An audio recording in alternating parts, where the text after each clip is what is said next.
Now, the greatest radio shows of all time. Suspense. The Shadow Node. Washington calling David Harding, counter-spy. Classic radio theater. The Great Gildersleeve. Fibber McGee and Molly. Dragnet.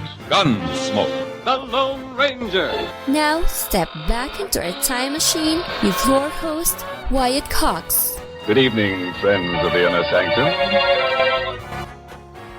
Westerns and drama this hour, with episodes of Let George Do It, Gangbusters, Suspense, Have Gun Will Travel, Gunsmoke, and The Challenge of the Yukon. That's all straight ahead on this Wednesday, the 24th day of January. 342 days remaining until we get to 2024. Mississippi College, founded on this date in 1826, becoming the first college in the state of Mississippi.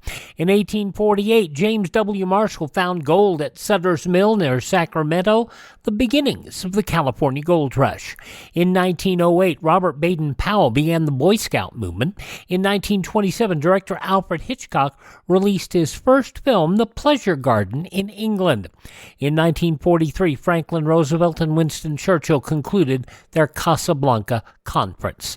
In 1972, Japanese Sergeant Soji Yokoi found hiding in a Guam jungle, where he had been hiding since 1944 when U.S. forces liberated the island during World War II. 44 to 72, that's a long time just to be hiding out in a jungle. The first Apple Macintosh officially went on sale on this date in 1984. A few days ago, we told you about that famous television commercial that got Apple sued, but got them a lot of business.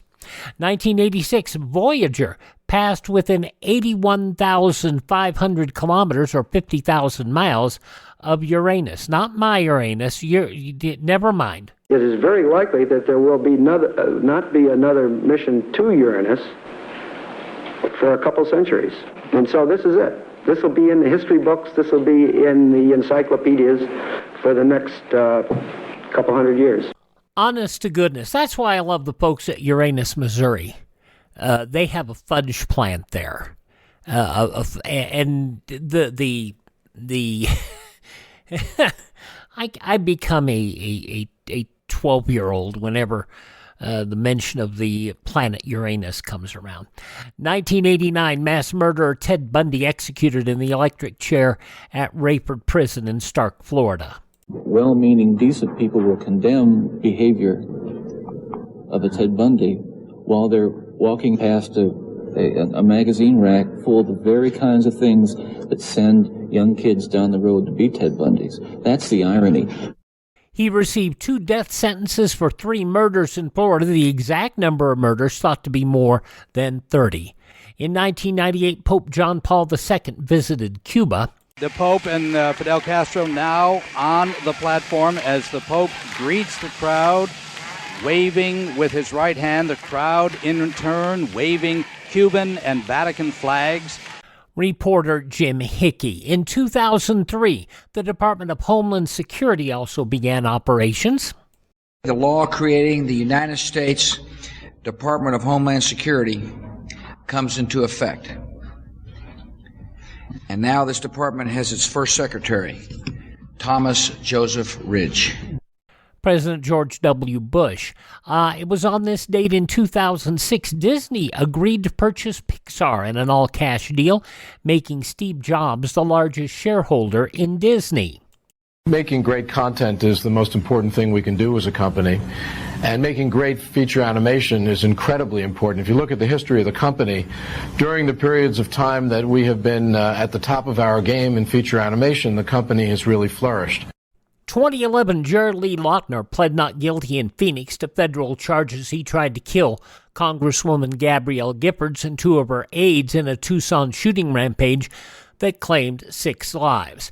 And in 2018, former Dr. Larry Nassar sentenced up to 175 years in prison after being found guilty of using his position to sexually abuse female gymnasts.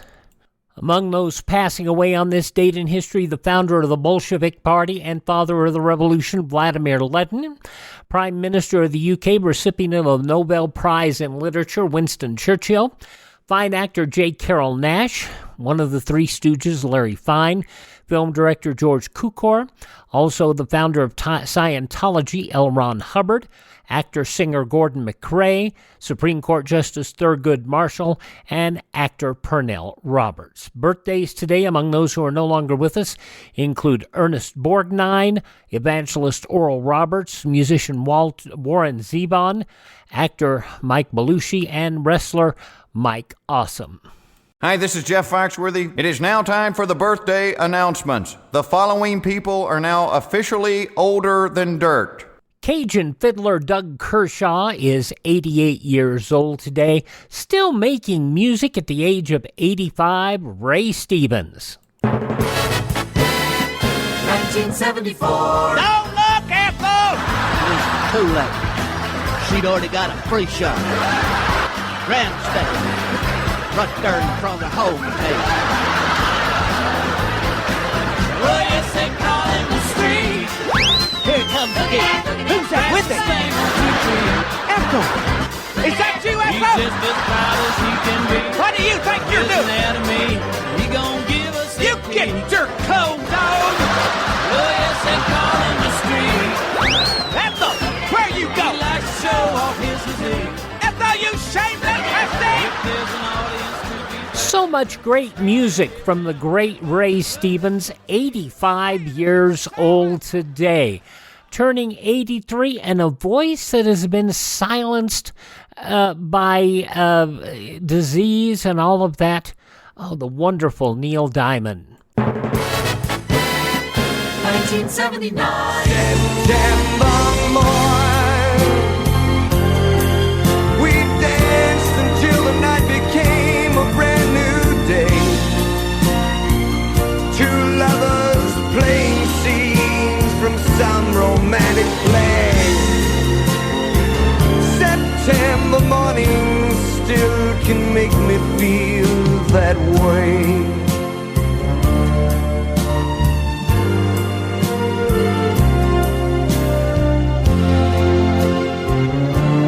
September morning still can make me feel that way.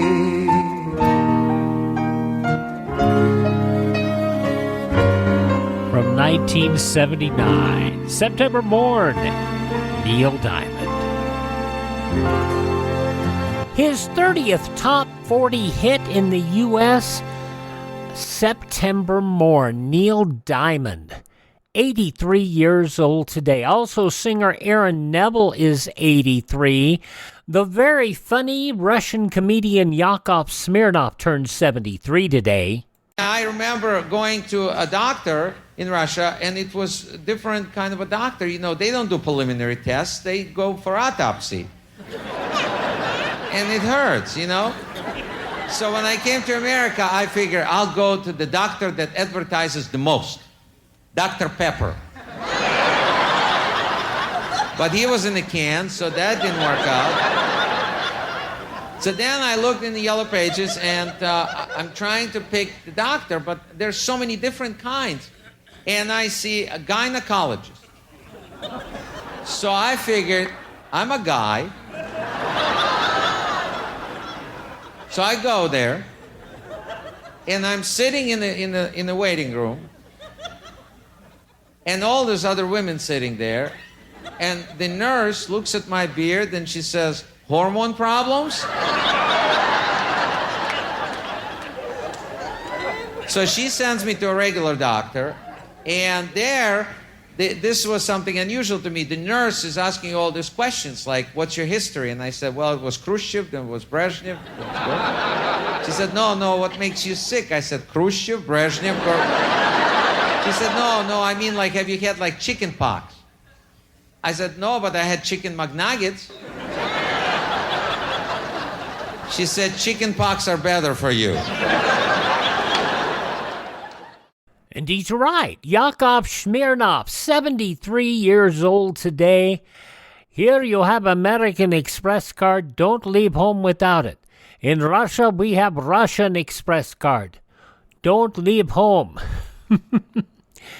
Oh, my gosh. Yakov Smirnoff, 73 today. German-born actress Nastassja Kinski is 63. Also, gymnast Mary Lou Retton, 56. Very funny in The Last Man on Earth. Kristen Schaal is 46. From The Fresh Prince of Bel-Air, Tatiana Ali is 45. And from the OC, Misha Barton is 38. Those just a few of the people who celebrate the 24th day of January is their birthday. And if this is your birthday... Hi, we're the Four Freshmen, and we just want to say... Happy birthday to you. We go back 75 years in a moment. Bob Bailey, Virginia Gregg, Let George Do It on this Wednesday. Classic Radio Theater with Wyatt Cox. A well-designed school can be more than a fine building and a place for learning. It can also protect the children, the teachers, and the whole neighborhood, too, if the architect has designed the school to serve as a community fallout shelter as well. Over 13,000 architects and engineers have been trained in fallout shielding techniques. To learn more about building fallout shelter into new schools, contact your local civil defense director. Now on Classic Radio Theater with Wyatt Cox, Bob Bailey, Virginia Gregg, an episode of Let George Do It from 75 years ago, January 24th, 1949, Till Death Do Us Part.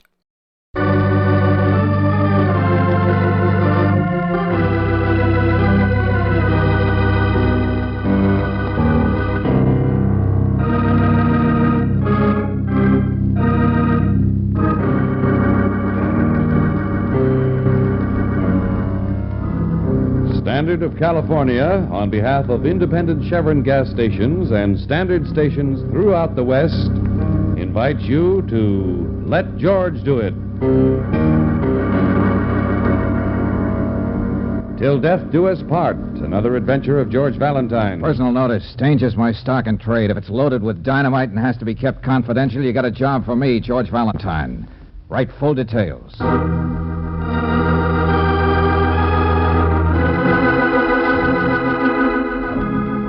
Dear Mr. Valentine, enough violence has happened in my house to convince me that my sister, a plain, scatterbrained spinster of 42, should never have married a man so ruthless, so charming, and so much younger than she is. It could have only been for her money, money that can never be his until she dies. Of all things, this great charmer, Cliff LeVar, is a former ballroom dancer, all of 30. I want you to look into his past. Then we can go on from there. Respectfully yours, Miss Lydia Tarbell, Beach Cove.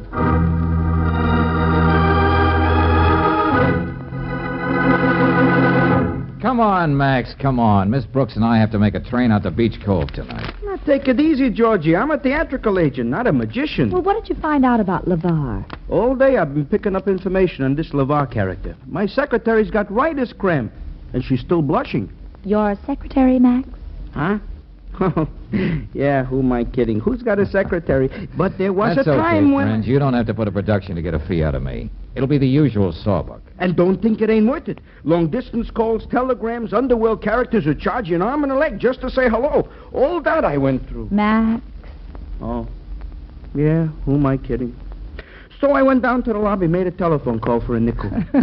Okay, now we're through with the build-up, Max. Let's have it. Well, Georgie... a Fred Astaire, this Cliff LeVar never was. Uh-huh. But maybe it was because the women were after him so much he couldn't keep his mind on his feet. Oh, a lady killer, huh? Anything more specific? Only that he was married a couple years ago. What? Yeah, but only for 24 hours. Then the girl's papa paid him off. A perfect little gentleman he ain't, Georgie. Very interesting, Maxie, very interesting. Let me have the rest of the hieroglyphics you got on the back of that envelope. Yeah, but... Here's your dough, Max. I'll put it right in the office safe. Who am I kidding? Who's got a safe? Well, I'll just put it in my pocket. Thanks, Georgie. Well, Brooksy, I think just what we have here will be enough for Lydia Tarbell. But as she says herself, let's see where we go from there.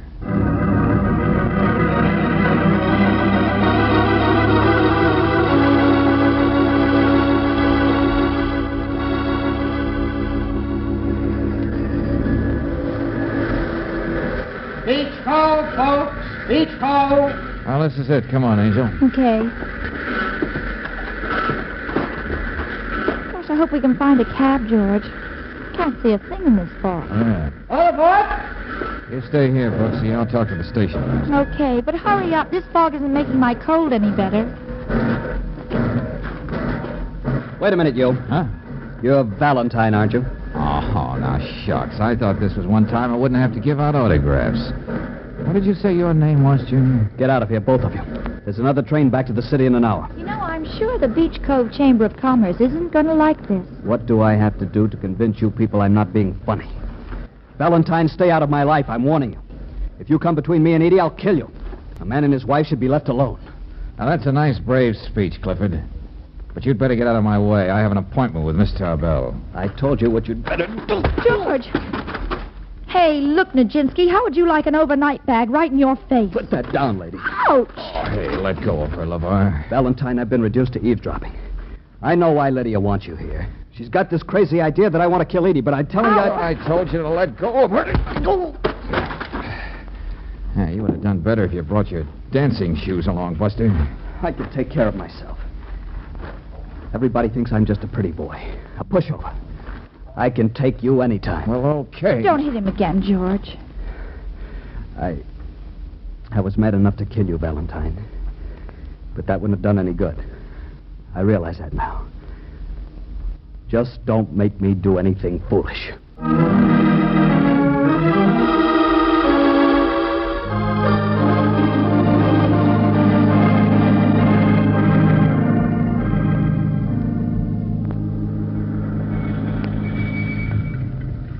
This is it, mister. The Tarbell place up there on the hill. Okay, thanks. Come on, Brooks. Gee, but I can't see anything. Where are we? You'll find it, miss. It's the only house around. I'll take you up there, but there ain't no road. There's just steps. You did fine, friend. Yeah, when you need me, call Main 486. I'm the only cab around here.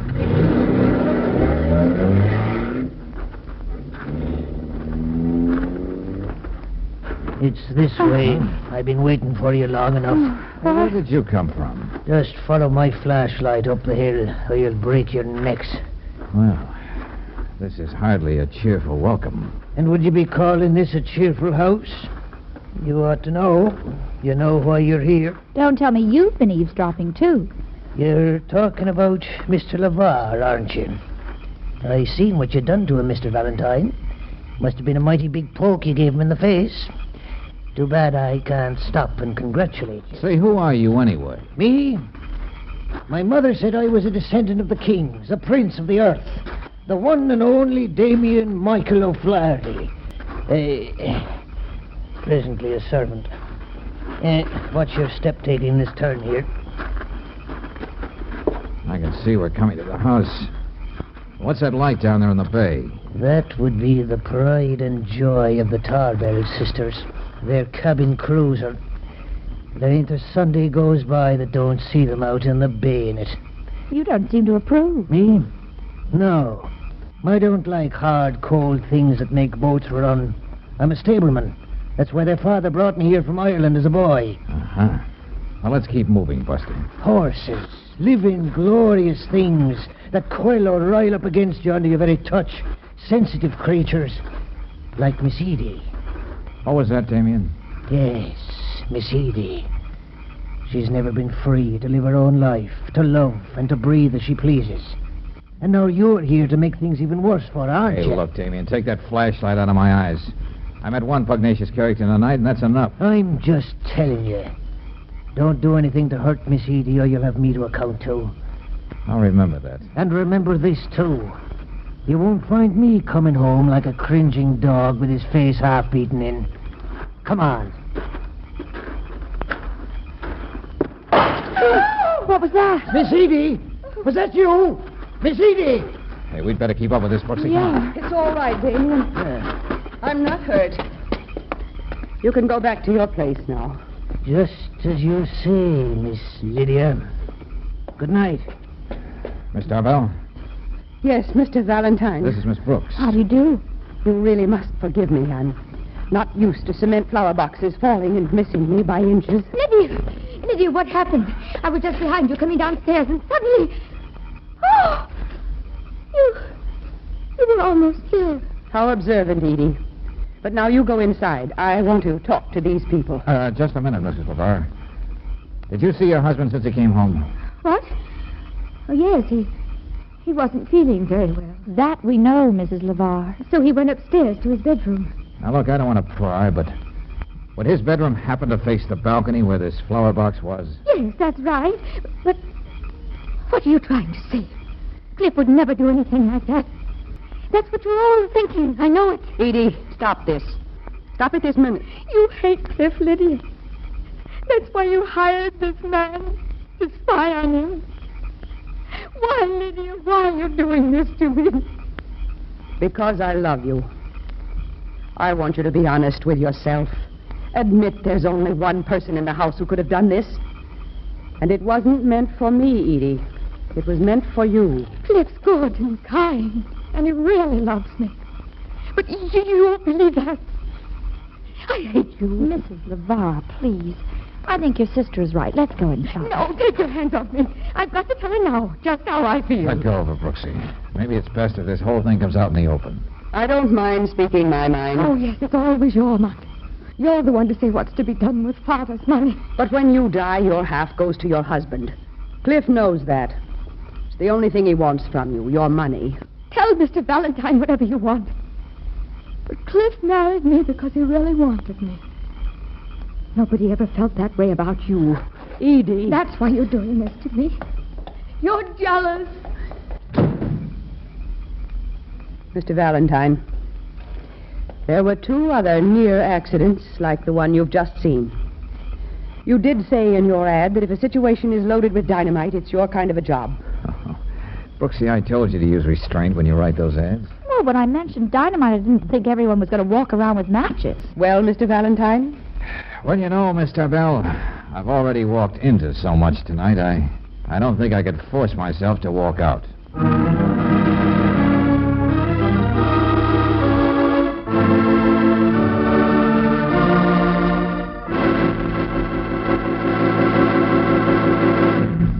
We'll return to tonight's adventure of George Valentine in just a moment. Meanwhile, a word about protection. Suppose you were the sheriff of Yuba County, California. You'd probably put your car at the head of your list of important equipment. You'd find you have a lot of miles to travel every day, and sometimes mighty fast. What kind of protection would you give your car's engine? Why, sure, RPM motor oil. For that's exactly the motor oil that Sheriff John R. Dower of Yuba County uses. And here's what Sheriff Dower says, quote, "In my business, I do a terrific amount of driving, and I have to depend upon my car. I use RPM because it lubricates thoroughly, gives longer mileage, and low-cost operation," unquote. So, to really protect your car's expensive engine and to get longer mileage, why not switch to RPM motor oil? Special compounds in this premium quality oil keep your engine cleaner, protect it from internal rust, carbon, lacquer, and corrosion. It adds up to longer car life with fewer repair bills. Better take a few minutes tomorrow for an oil drain and refill with RPM motor oil. Get RPM at standard stations and independent Chevron gas stations where they say and mean, we take better care of your car.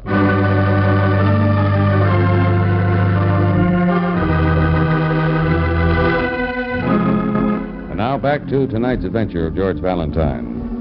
A charming man of 30 marries a wealthy woman a dozen years his senior. Her sister says he's a fortune hunter, and because you're in a business like George Valentine's, you're hired to find out if it's true. More specifically, you must learn whether the near accidents which almost caused Edie's death were accidents or the work of her ever-loving groom. All of which leaves you in the dim-lit hall of a gloomy house, the rain beating on the roof and the fog rolling up from the bay. It's the right accompaniment for what your client has to say. You can't blame me for being afraid for Edie. You can see that the man is capable of murder. Sorry, I can't be as quick a judge of character, Miss Tarbell.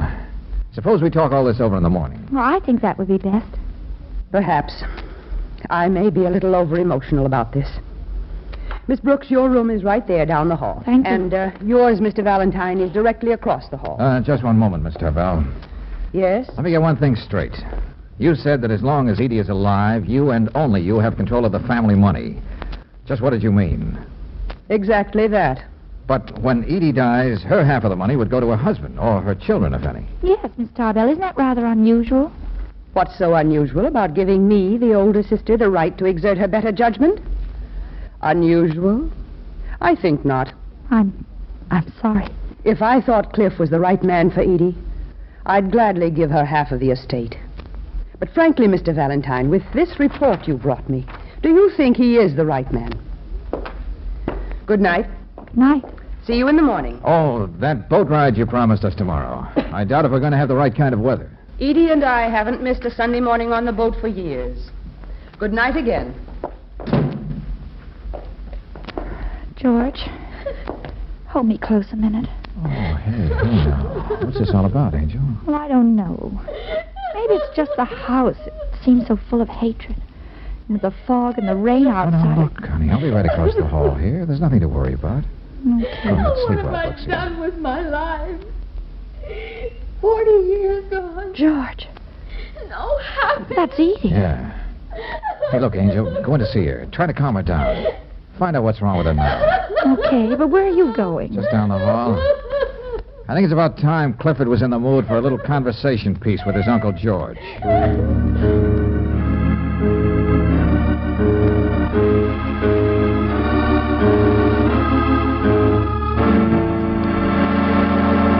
Can't you see I'm packing, Valentine? I'm getting out of here. Nice shirt you have here, Cliff. Monograms, too. Give me that. Okay, Buster, take it easy. Whether you believe it or not, I'm here just to sort of help. How can you change a woman like Lydia? She only believes one thing of me, and that's all. Did you have anything to do with those accidents? No. That flower box tonight? No.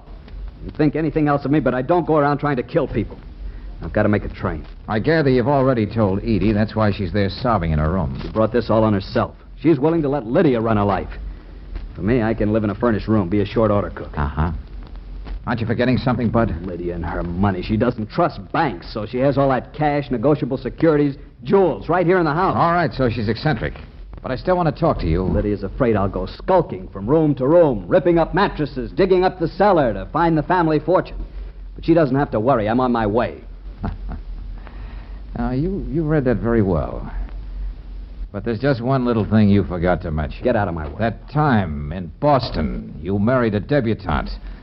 Got paid off in 24 hours, 25 grand for an annulment. You don't miss a thing, do you, Valentine? Would it help you very much to know I also played hooky from school once? How much do you expect to get from the Edie deal? Nothing. I love Edie. Do you know what it means to a man who spent his life taking from other people to find someone who really needs him?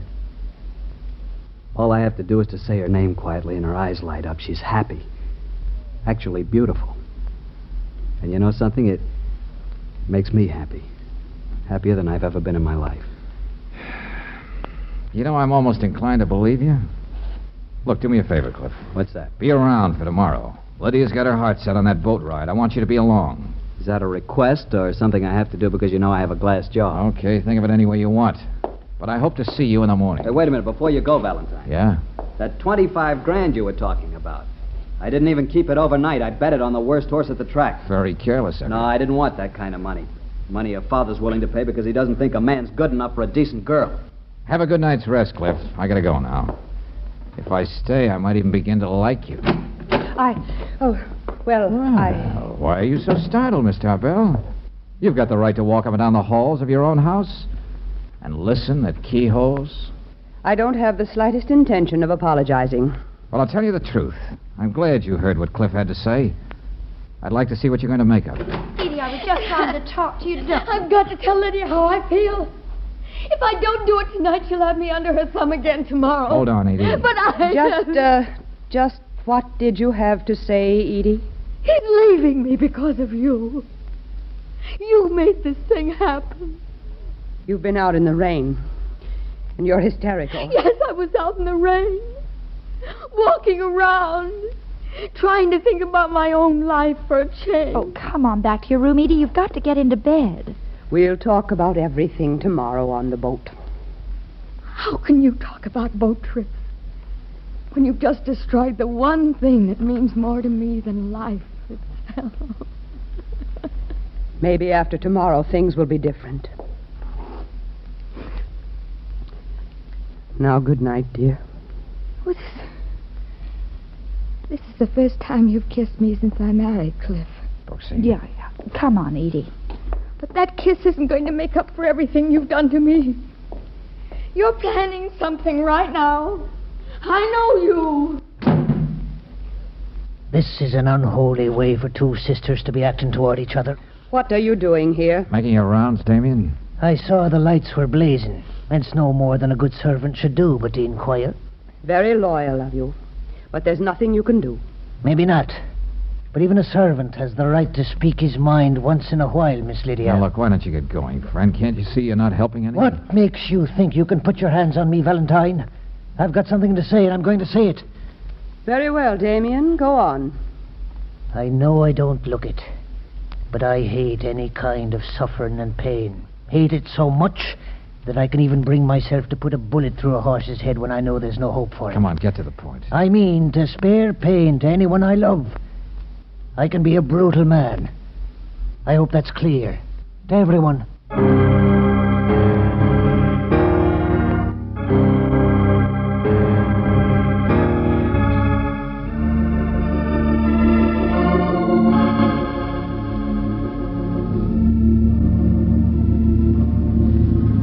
I don't know about anybody else, but isn't it kind of cold? And the fish aren't biting. Patience, Brooksy. You almost snagged a seagull that time. I don't know why I'm here at all. If it weren't for you, Valentine, right now I'd be on my way to... Oh, please, Cliff. Lydia always gets what she wants. You make me out a horrible creature, Edie. It's almost a shame that this may be one of the mornings that I won't live up to my reputation. Isn't that so, Mr. Valentine? Well, I won't argue with you, Miss Tarbell. Not this morning. Not after the talk we had last night. I think you can find the right answers for yourself. I'd be more intrigued with all this vague conversation if I could catch just one little teensy sardine instead of pneumonia. If everyone will excuse me, there's something I have to do in the cabin. Something that may make the sun come out before we return to shore. Edie, where are you going? This means everything to us, Cliff. I've got to know what she's up for. Hey, take it easy, Cliff. Sit down. Isn't it a little too optimistic to be fishing without any bait on your hook? What? Oh, I read somewhere sharks bite at anything. What's the matter? Are the ones around here cowards? there's only one shark on this boat. If I weren't a man who knew how to keep his place, I'd be very happy to be more specific. Coffee? Oh, thank you. Well, you're a man of many moods, Damien. You seem to be much calmer this morning. I just wouldn't want anyone to catch his death of cold on a pleasure ride like this. There's no use trying to talk to her. She ordered me out of the cabin as though I were dead under her feet. Now, you sit down here, Miss Edie. I'll put this coat around you so you'll be nice and warm. You don't have to do that. I can take care of Edie. I never doubted that for a moment. What was that? George! The gasoline in the engine room must have exploded. Lydia! She's back there. Lydia! Don't be a fool, Edie. You can't go in there. Lavar, give me a hand with his dinghy. Come on, man. Work fast. Stop it, George. Stop it. Edie, don't go in there. Can't you see what'll happen to you? She's in there.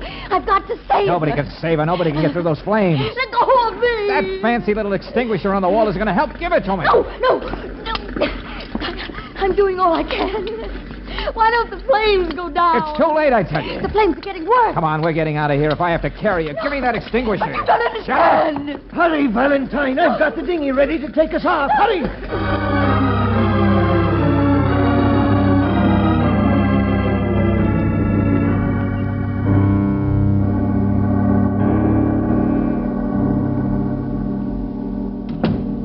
Your wife all right, Mr. LeVar? Considering what you went through, Sheriff, I'd say so. It was a terrible accident. Miss Lydia was such a fine woman. If it's not too much to be asking, I'd like to go in and talk to Miss Edie. She's not seeing anybody, Damien. Sheriff, did Mr. Valentine say where he was going? He said he'd be... Oh, here he is. George, what kept you so long? Oh, things and stuff. I was just leaving, Valentine. Before you do, Sheriff, I wonder if you'd mind coming along while I talk to Mrs. LeVar a minute. Sure thing. Why not? You too, Brooksy. I don't think Edie should be bothered at a time like this. You just wait here with Damien, Cliff. Why did I have to quarrel with her just before it happened? We didn't really hate each other. Poor Lydia. Yes, poor Lydia. It wasn't an accident, Edie. She was murdered. What's that? What do you mean, Mr. Valentine? George, what did you find out when you went back to town? You can imagine what I might have found, Edie, can't you? Me? I had the fluid in that fire extinguisher analyzed. You know, Edie, the one you used trying to save your sister? What about it, George? Yes. What are you driving at? Edie, when you went out in all that wind and rain last night, it wasn't just for soul searching. You fixed the engine so there was bound to be an explosion. No. And you also put stuff in that extinguisher to make the fire that much worse. No, You not only wanted to make sure that you did a perfect job, but you also wanted to come out of it as the noble, self-sacrificing sister. Oh, was it wrong for me to fall in love with a man? I won't even attempt to answer that, Edie. But I do know when I've been floored by an incredible piece of irony. Irony? Yeah. All the things you did, Edie, you did for nothing. What do you say? What do you mean? Well, I've got to admit, I don't know what you're talking about, Mr. Valentine. After everybody went to bed last night, Lydia told me what she decided to do. She brought all the money, the bonds, the jewels down to the boat this morning. What did you say? Yes, Edie, she was going to divide it with you at last, so you could be free to enjoy your life with Cliff. That's what she meant when she said she'd make the sun come out before we returned to shore. Oh, what did I do? What did I do? You just made sure that the very thing you committed murder for is a heap of ashes on the bottom of the ocean.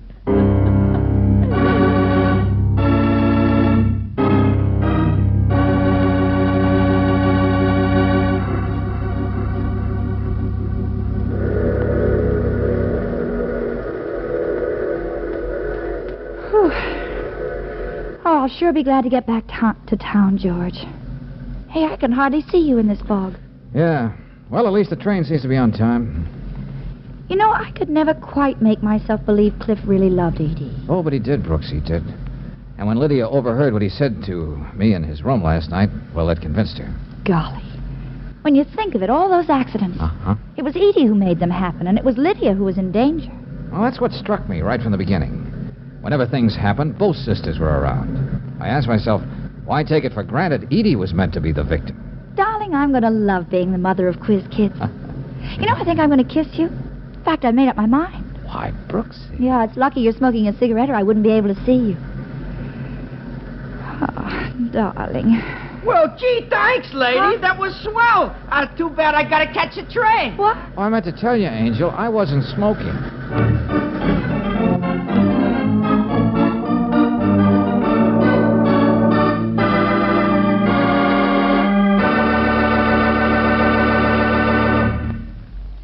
If your car starts reasonably quickly, if it doesn't stall in traffic or drag too much on hills, you can claim it gives you good performance. But to get command performance out of your car, get Chevron Supreme gasoline. Special blending agents in this high-octane gasoline command fast starts every time you use the starter. Command smooth acceleration, speedy pickup. Command the extra power that makes your car great on hills. And with Chevron Supreme in the tank, you can be sure of command performance from your car wherever you drive. For this premium quality fuel is climate-tailored, specially adapted to each different altitude zone and temperature. Try a tankful tomorrow. You'll like the command performance Chevron Supreme puts in your car. Ask for Chevron Supreme at independent Chevron gas stations and at standard stations, where they say and mean, we take better care of your car.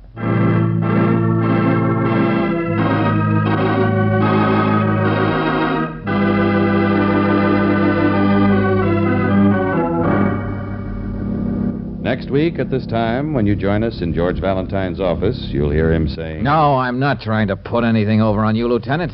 There's no dagger in Forrester's chest. Of course there isn't, George. But one of us killed him. What? Oh, now look, one practical joke is enough. This is no joke, Brooksy. But Forrester was alive a minute ago when Lieutenant Riley examined him. The fact remains. Right now, he's very much dead.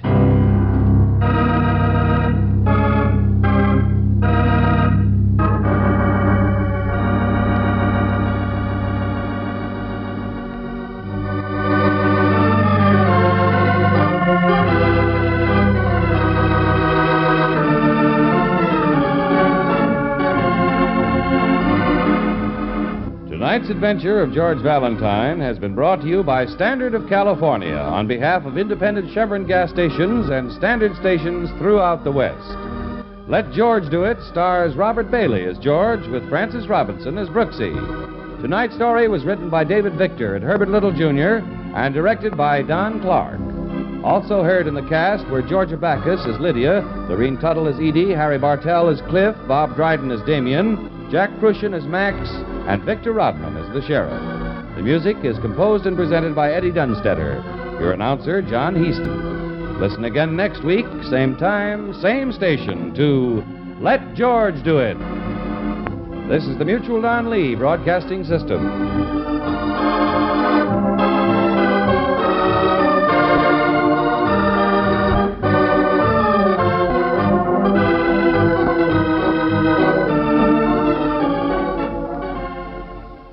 Yeah, Georgia Backus, you heard referred to there, that was Henny.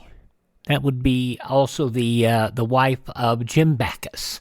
Let George Do It, going back all the way to January 24th, 1949, 75 years ago today here on Classic Radio Theater with Wyatt Cox. Up next, the very loud and noisy show that the FBI didn't want to be associated with from 76 years ago, Gangbusters, on Classic Radio Theater with Wyatt Cox.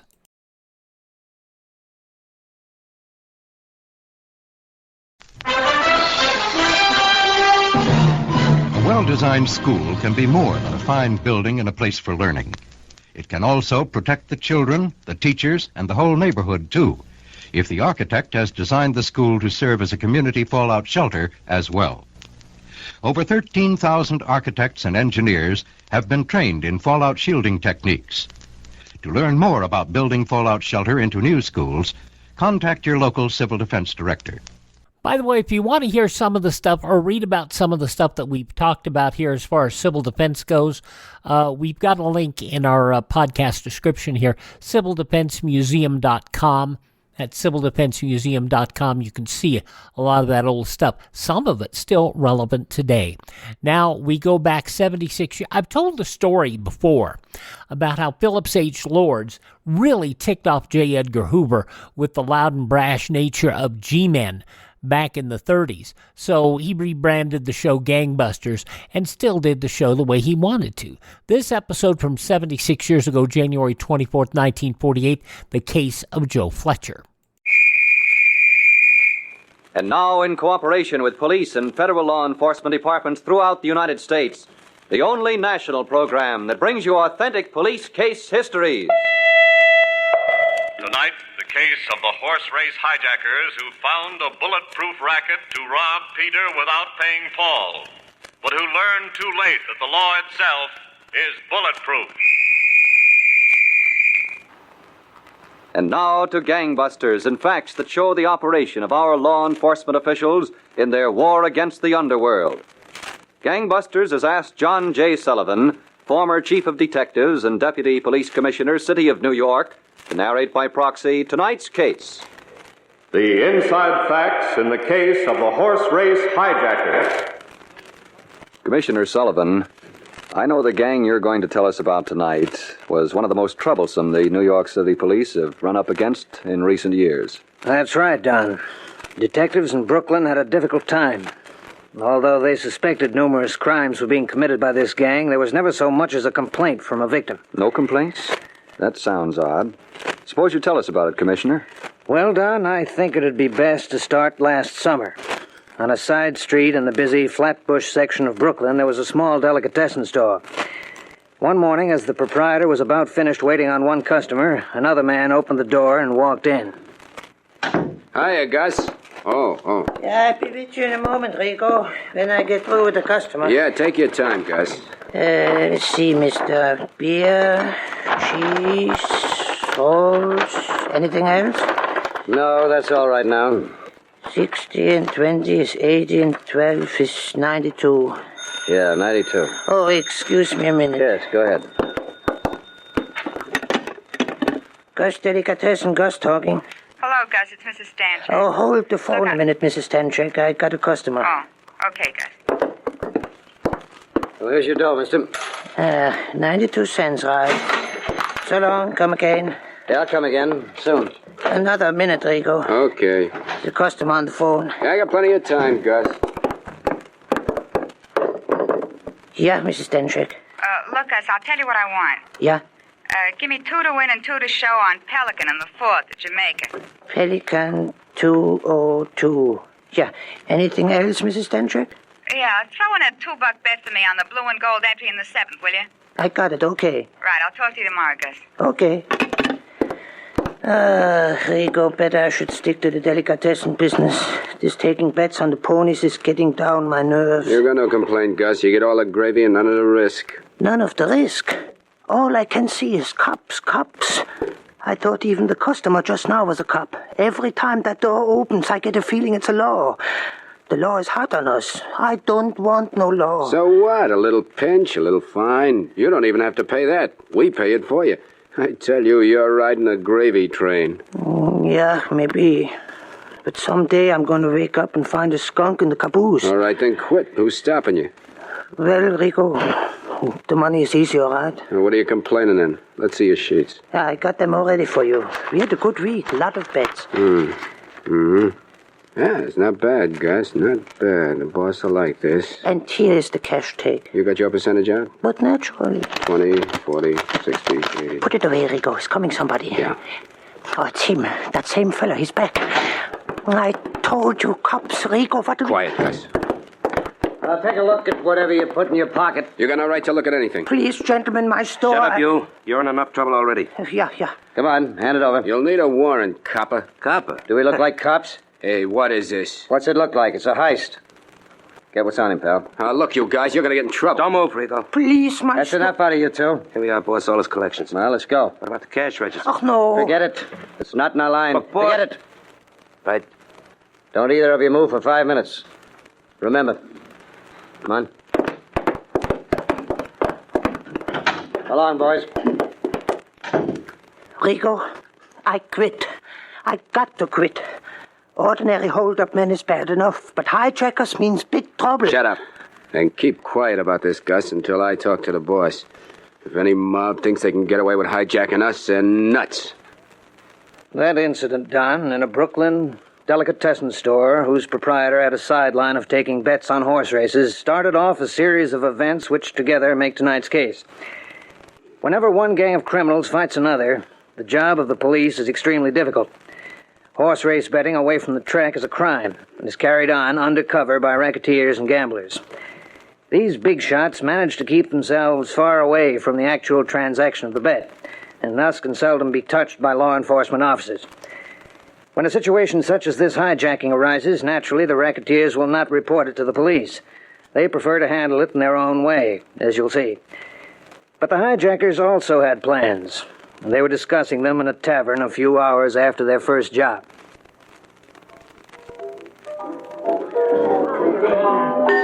Now, look, Cahill, you still gotta sell me. Maybe we were just lucky. Well, you'll have to make up your mind, Luke. In or out. It was a cinch the way we handled that job in a delicatessen store this morning. We can repeat the same thing 100 times. Yeah, but you know what I'm worried about. Those bookies are tough if they want to be. They got all kinds of muscle men. We can't go around knocking over their collectors without getting the big shots peeved. Yeah, I'd let them get peeved. As long as we don't have cop trouble, I'm not excited. Yeah, that's another thing. What makes you so sure the cops won't stick their nose in, huh? Yeah, use your head, Luke. If you were taking bets on the horses, would you run to the cops should some hijack your money or collectors? Nah, not in your life you wouldn't. The cops would throw you in a can sooner than look at you. Okay, we'll try it until something better turns up. What could be better? This is the safest pitch in the world. A few weeks' work, make us a rich bunch of boys, and without a beef to the law from the gamblers. That's all. Just a few weeks' work. Now let's get to it.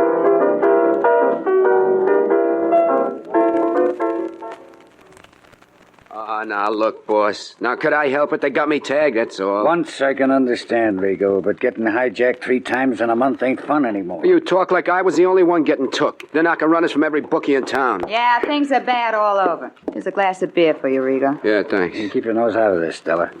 Look, Rigo, I'm telling you once and for all, this has got to stop. All right, then look, Gray, how about giving me a little protection? You're no baby. Start packing a heater yourself. Be reasonable, will you, Gray? There was 4 of them last time. Besides, I never used a gun before. It's easy. Just be careful not to point it at people you like. Go on, Rigo, scram. Well, what are we going to do, Gray? Go on, get those collections in. Look, Gray. Yeah? You were kidding about me packing a gun, huh? Yeah, forget it. Go on, collect the dough. Sure, Gray, sure. And be careful. I'll check with you later. Don't say it, Stella, don't say it. Who said I was going to say something? Well, you were thinking it. Oh, what a spot to be in. Oh, why don't you stop yapping and do something about it? Yeah. Get me the police commissioner on the phone. I want to register a complaint. Well, if I were you, Well, you're not me. But go ahead. Okay. Look, there must be a dozen bookmakers like you losing a bundle of dough every week. So? So why don't you all get together? You know, e pluribus unum. With those chumps? Or didn't you ever hear of a trade association where all the competitors get together for the mutual benefit of the industry? I hate to say so, Stella, but maybe you got an idea. See? Mention the word mutual and already you're interested. Yeah, maybe between us we can round up enough heats to scare those hijackers off. Yeah, think I'll call Burley and the Gimp. This is something they ought to be real glad to hear. Detective Division, Lieutenant O'Rourke. Hello, Lieutenant. Sergeant Martin. Oh, yes, Sergeant. I just picked up a piece of information. Yes? It seems our friend Gray and Burley and the Gimp, plus a few other big-shot bookies, had a meeting last night. Well, that must be on the hijacking of their collectors. I wouldn't be surprised. This guy told me they're going to take some action. All right, I've been expecting it, Sergeant. You know, I wish we could take some action. No, I don't see how we can yet. We have no report that there have been robberies. Everything we know unofficially. When the time comes, we'll move in. I hope that guy has as much on him now as last time, Cahill. We'll see in a minute. Now, run his car into the curb. Right, hold on. Come on, let's take it. Right. Hey, what's the idea? Come on, get out of there. Hey, listen, you guys. I want that dough. Come on, get out. Hey, let go of me, will you? Watch it, pal. Another car. Yeah, I see it. Come on, back to the car. Gorillas, they're going to shoot. All right, give it back to him. Let's get out of here. Yeah, right with you. Let's go. Yeah.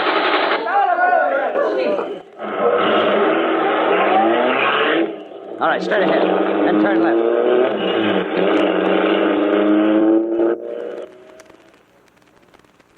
So, Don, as the police had feared, open warfare broke out between the syndicate of racehorse bookmakers and the gangsters who were hijacking their collectors and messengers.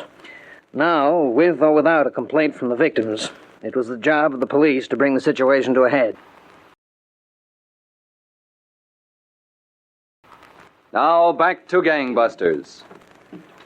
You were telling us, Commissioner Sullivan, how strong-arm men employed by the horse race gambling syndicate and the bandits who were hijacking the gamblers' messengers engaged in a gun battle on a Brooklyn street. That's right, Don.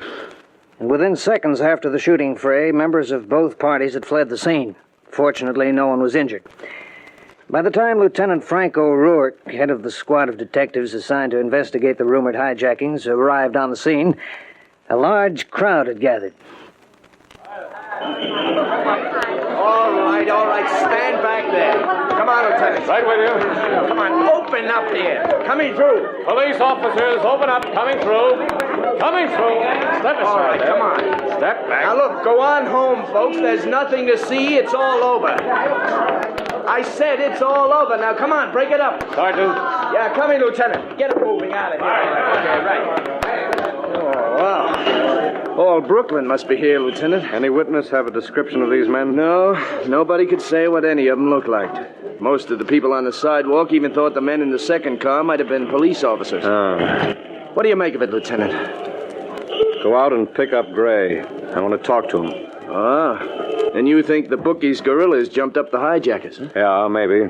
One thing I do know, I don't want anything like this to happen again. All right, Lieutenant. I'll see if I can find Gray for you. I think I know where I can put my hand on him. Good. When I get through with Gray, I think he'll be glad to help us find those hijackers. Okay, Hill, I ditched the car. What do you want, Luke? A medal? Oh, what's eating you? What do you think? Oh, now, look, you're not going to let a couple of muscle men scare us off. We can take care of ourselves. We got a sweet thing. We quit for a while. Oh, now, look, I thought you were the guy who had to be sold on this deal. Yeah, but now that it's going, it's okay. I like it fine. We still quit. Oh, now, look, we figured this would happen sooner or later. All right, so it happened soon. That's enough. We quit. But nothing so sweet will come along for a century. Forget it. I just parked it at the curb over on Beverly Road. You know what? There were 5 slugs in the back. Those guys shoot straighter than I figured. I know they can shoot straight. That's why we're laying off for a while. But we keep our eyes on those money runners. I got an idea that if we relax, they relax. And as soon as the bookies take the gorillas off, we go back for more. Oh. Well, why didn't you say so? That's the way to do it. It's the only way to do it. Now go tell the boys what's cooking. I want them to stay around where I can get in touch. And in the 4th race, a change of jockeys on number 6 China Plain. The jockey will be P. Ronson instead of Blake, as shown in your program. I want to go changing jockeys for Gregg. Does that mean something? How should I know? Well, you ought to know. It don't make any difference who's up, Stella. The horse can't win. How do you know he can't win? He's got 4 legs like the rest. He don't figure, that's all. Now, if you got a bet, look for something else in the race. Yeah? And somebody's looking for you. Huh? Oh, yeah. Hello, Gray. Taking a busman's holiday? Oh, wait, Copper. This is a private box. Yeah? Well, we've got a private box waiting for you downtown. Come on. Hey, now, wait a minute. Get up, Stella. What's the charge? We'll talk about it on the way downtown. Come on. Stella, call my lawyer. Hey, you can't leave me here alone. Maybe you'd like to come along, too. Well, since you put it that way. Let's go, Gray. The lieutenant's waiting. And these are the horses for the 4th race, the Purple Stakes for fillies and mares 3 years old and upwards. At the conclusion of the 25th running of the Purple Stakes. Ah, hello, Lieutenant. Hello, Sergeant. Where have you got Gray? Well, he's still in the holdover cell, and he's burning. Let him burn. Come on, I want to see him. You know, I don't see what you're going to get out of Gray. He's not the talking type. Maybe he's not. It's the next cell. Hello, Gray. Been fixing any fights lately? Well, it's about time somebody showed up. Open up, Sergeant. All right. So, you're getting smart and turning me out, huh? Or did my lawyer show up with a writ already? Neither, Gray. I'm just coming in for a little chat. Now, wait a minute. We got nothing to talk about. Haven't we? No. And you got nothing to hold me on either. I want out of here right now. Okay. As soon as you make a formal complaint on those robberies. I don't know anything about any robbery. You know all about them. Let's get this straight. It doesn't make any difference who the victim is. Robbery is still robbery. And it's my job to clear it up. Look, Copper, it's bad enough I'm in here. I don't need a lecture. Well, you're getting one, Gray. And it's too bad we can't hook you and all the guys like you instead of some storekeeper who's taking bets for you. Someday we'll get through that cover you've got. Yeah, maybe. But right now, I want out of here. Perhaps after I hear all about those hijacking. Not on your life, bud. If I give you a statement, I'm admitting that I'm making book. Handle this my own way. Look, Gray, I'm not going to stand for gun battles between a bunch of bums who don't give a hoot how many lives they take. If you're talking about that machine gun fracas, I don't know a thing. All right, Gray, you can rot in this cell until you tell me what you know. I don't scare so quick, Copper. My lawyer's on the way over with a writ. I'll be out of here in an hour. This time, yes. What do you mean this time? Exactly this. I'm issuing orders to have you picked up every time you show your face on the street. I can't do that. Can't I? No, that's persecution. Not the way I look at it, Gray. I'll get this straight. I got my own way of taking care of such rats. I don't need no help from the law. All right, Gray, you asked for it. We'll see a lot of you around here. Hey, Lieutenant. Yes? Just a minute. Look, I can't make no statement about the hijackings. That'd be cutting my own throat. You got me in the middle. I think you got yourself in the middle, Gray. Give me a little time to think it over, will you? How much time? Couple of days, that's all. Okay, I'll give you a couple of days. But in the meantime, you call off those hoodlums. I don't want any more shooting scrapes. Yeah, sure. And get Burley and the Gimp to do the same. Or they know what to expect. Okay, Lieutenant, okay, the gorillas are through. And today. So long. Hey, I thought I was getting out. When your lawyer gets here with a writ, not before.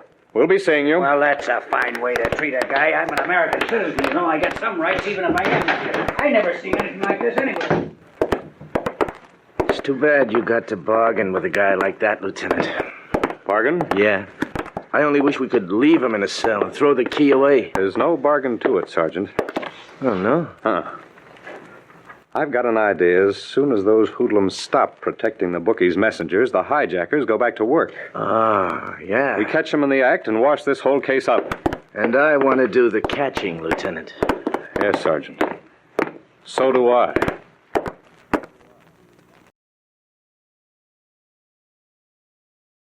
Now back to Gangbusters. But I'm telling you, Gray, it ain't safe without protection. You just go ahead and make your collections, Rigo. I'll tell you what's safe. Trip to Mexico ought to be safe. Look, boss, so we ain't been bothered in 2 weeks. That's because we had that protection. You take those muscle men off, and that hijacking crowd will be right back heisting us. You don't think these guys have been waiting around here, do you? They're probably in California or up in the mountains or someplace. Just make your collections, Rigo. Leave the brain work to us. I'm getting sick of your wisecracks, Stella. Who asked you to listen? Listen here, you... All right. That's enough out of both of you. Get out and get that dough, Rigo. I got bigger troubles on my mind.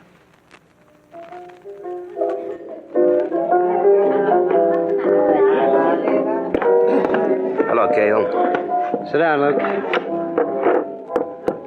Well, it's like you figured. They all got rid of the guerrillas. You sure? Would I be telling you if I wasn't? Oh, dear. I tailed that Rigo guy all day. There was nobody with him. And the same goes for the others. Good. Then we get back to work. And we'll take more of them over now than ever. You know something, Luke? What? Don't tell anybody. We're the only guys that ever beat the bookies. Yeah. And when you got a sure thing, press it. That's exactly what we're going to do.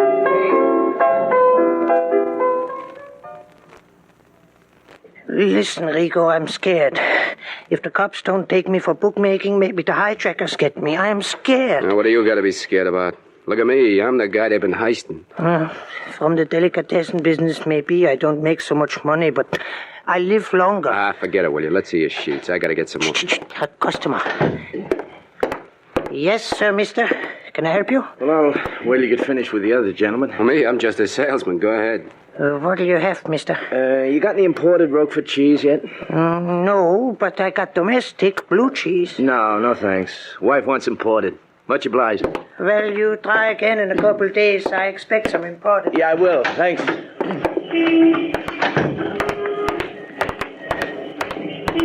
Well, Sergeant? That's Rigo in there, all right, Lieutenant. That Gus must be taking bets for Gray. Yeah, I'd say he was. Make a note of the gambling squad. Yeah, I'll tell him. Now, what about Rigo? We'll wait till he comes out of the delicatessen and pick up his trail. Okay, Cahill. There's Rigo. All right, park the car, quick.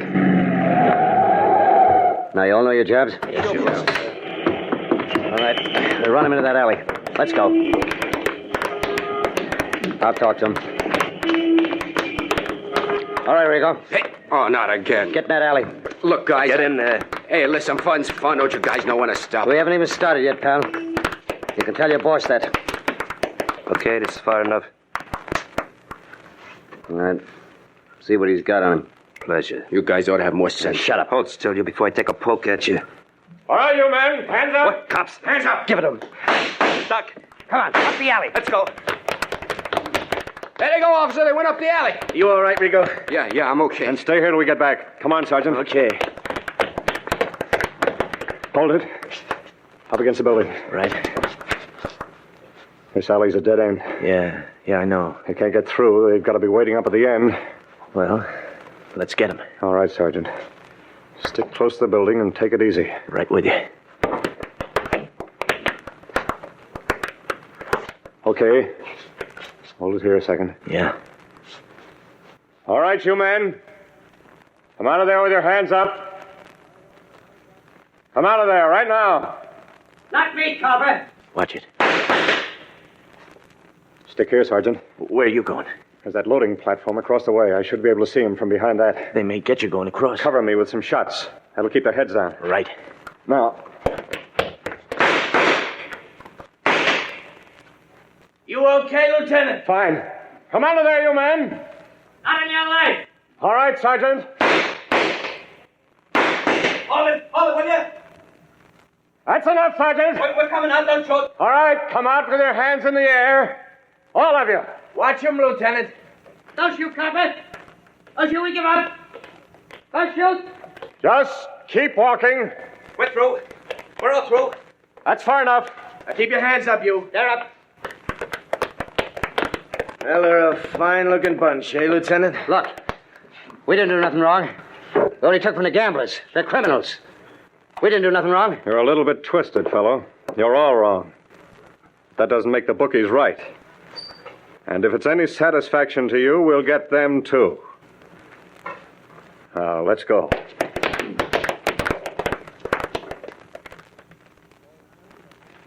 So, Don, the hijack gang was broken up, and its members were sent to the penitentiary for long terms. I'm sorry I can't say the same for the big-time gamblers whose money runners they robbed. But right now, they're sealing their own fate. Such operators are not satisfied with their enormous profits, feeling beyond the reach of the law enforcement agencies. It's their greed and lust for more profits that eventually will send them to the penitentiary for attempting to fix athletes and sporting events. Thank you, Commissioner Sullivan, for a most enlightening case.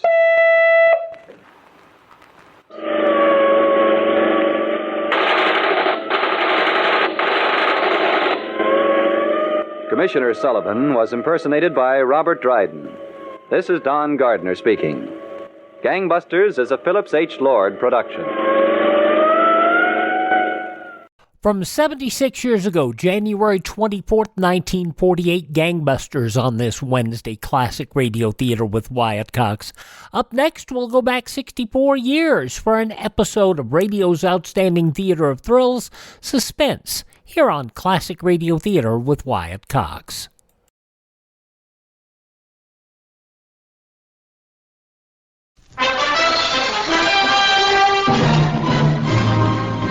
If you are planning a new building, the architect can make inexpensive changes in his design to shield against the dangers of radioactive fallout.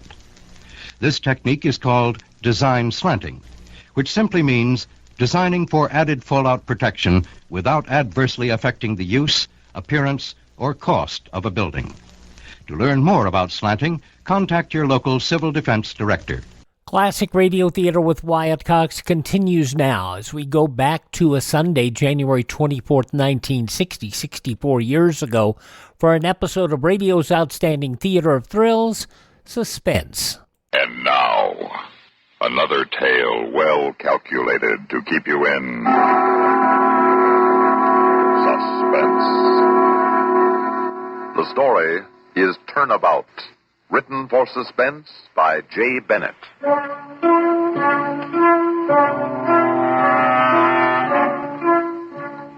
The thing was done, consummated.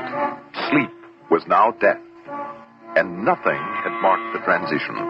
Not a scream, not a gasp, nothing. Nothing but the dull thud the gun butt had made when it came down once, twice, 3 times. And then Walter Carlton went out of the night-filled room as silently as he'd come in, and went home. Oh, it's you, sir. Yes, Robert. You enjoy the concert, sir? Very much, Robert. Make me a cocktail like a good fellow, huh? Bring me a magazine? Yes, Mr. Carlton.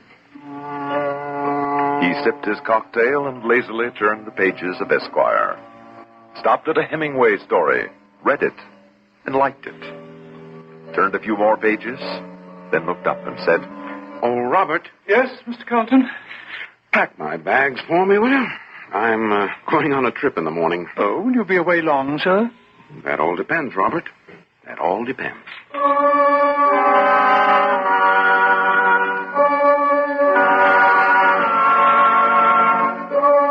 In the morning, he said goodbye to Robert at Grand Central Station, then boarded the train and got off at the very first stop.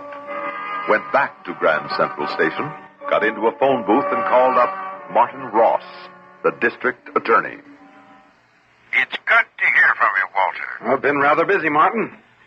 You know how the stock market's been lately. How about you? Oh, pretty quiet till early this morning. Yes? Police found some down and outer in a furnished room on the west side. Skull bashed in. Oh, that's too bad. Martin, I feel that I've been neglecting my friends. So, I'm inviting myself over for dinner tonight. Why, certainly, Walter. We'd be glad to have you. Good. And have Emily trot out that roast duck and wine sauce recipes of hers, huh? Otherwise, I don't come. You'll have your roast duck. Good. Be here at 7, Walter. At 7, Martin.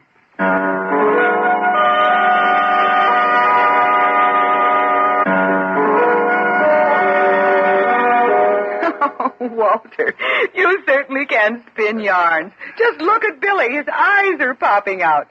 Now, Billy, it's time you went to bed, dear. But, Mother, just... Now, we let you stay up 2 extra hours, son. Oh, all right.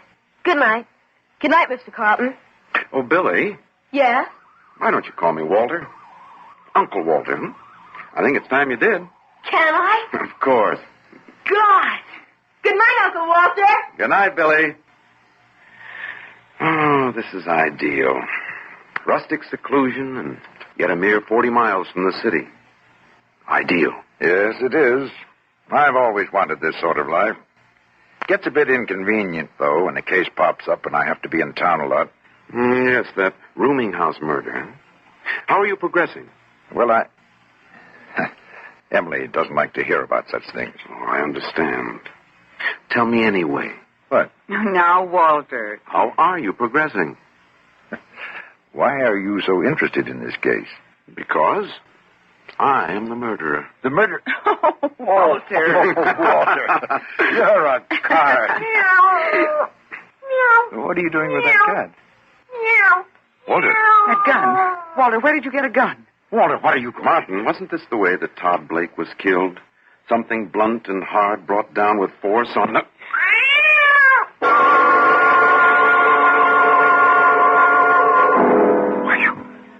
You killed him. I think now you believe that I murdered Blake. I'll be going up to bed now. And perhaps I should tell you that I'm sharing Billy's room tonight. What? Mm-hmm. The door will be barricaded. The slightest effort on anyone's part to get in will... Well, I'll leave it to your imagination. Are you wouldn't. Martin? No. Martin, the first killing is the hardest. Let me assure you that the transition from cat to child is a very simple one to make. See you in the morning.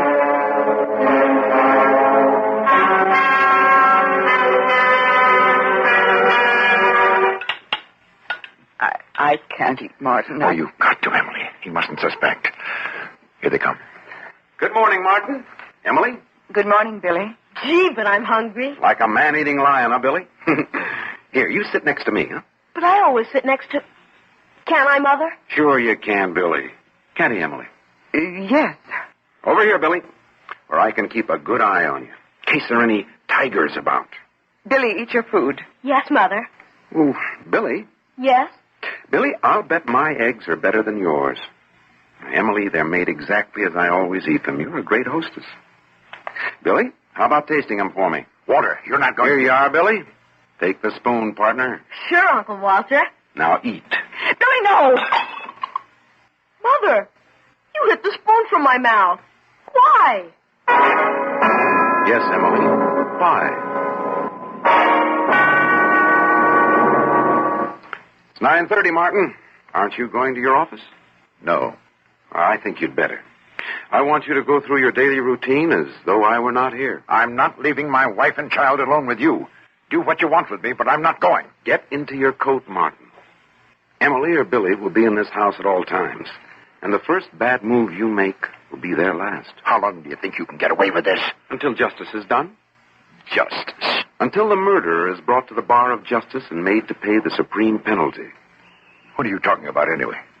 You'll be enlightened in due time. Now, get to your office. And be sure you remember what I said about bad moves.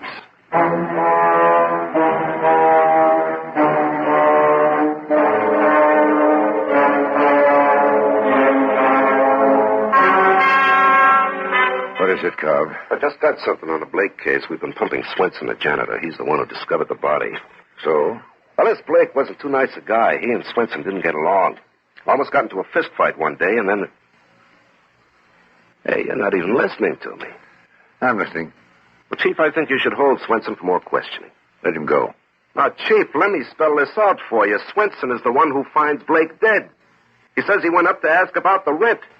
Well, it's pretty convenient that rent day fell on that morning, isn't it? Yes, convenient. Yeah. Claims he knocked on the door, got no answer, so he takes out his pass key and goes in. Story smells too pat for me. He thought of everything. What'd you say? Oh, nothing. Let Swenson go. Oh, but, Chief, we ought... Oh, okay. You're the boss.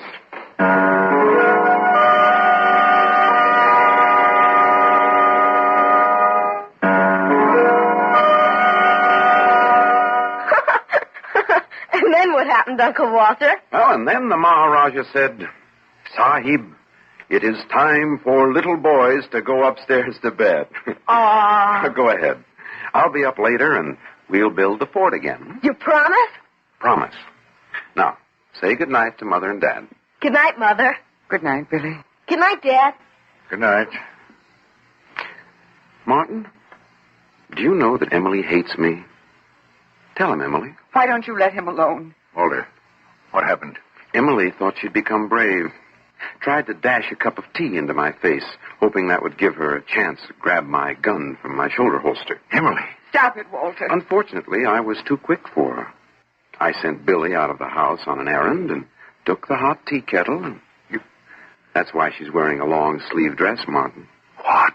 Roll up your sleeve, Emily, and show him your arm. Oh, I'll kill you. I'll kill you. No, Martin. Emily, let me go. Emily. No, it's no use, Martin. It's no use, I tell you. I think you'd better listen to her. It really is no use.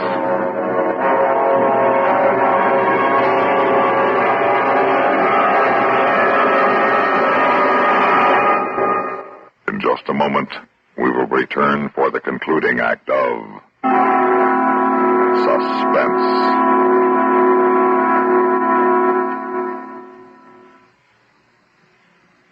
Welcome, recording star Mel Torme. It's terrible trying to sing with a bad cold. So I always take 4-way cold tablets to relieve cold miseries fast. Good idea. Tests of all the leading cold tablets proved 4-way fastest acting. 4-way starts in minutes to relieve muscular pains, headache, reduce fever, calm upset stomach, also overcomes irregularity. When you catch cold, try my way. Take 4-way cold tablets.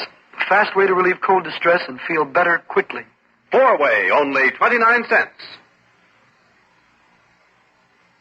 Our program will continue in a moment after a word about another fine product of Grove Laboratories. To get rid of embarrassing dandruff in 3 minutes, change to Fitch Dandruff Remover Shampoo. 3 minutes with Fitch regularly is guaranteed to keep unsightly dandruff away forever. Apply Fitch before wetting hair, rub in 1 minute. Add water, lather 1 minute, then rinse 1 minute. Every trace of dandruff goes down the drain. 3 minutes with Fitch and embarrassing dandruff's gone. At the same time, Fitch can brighten hair up to 35%. Get Fitch Dandruff Remover Shampoo today.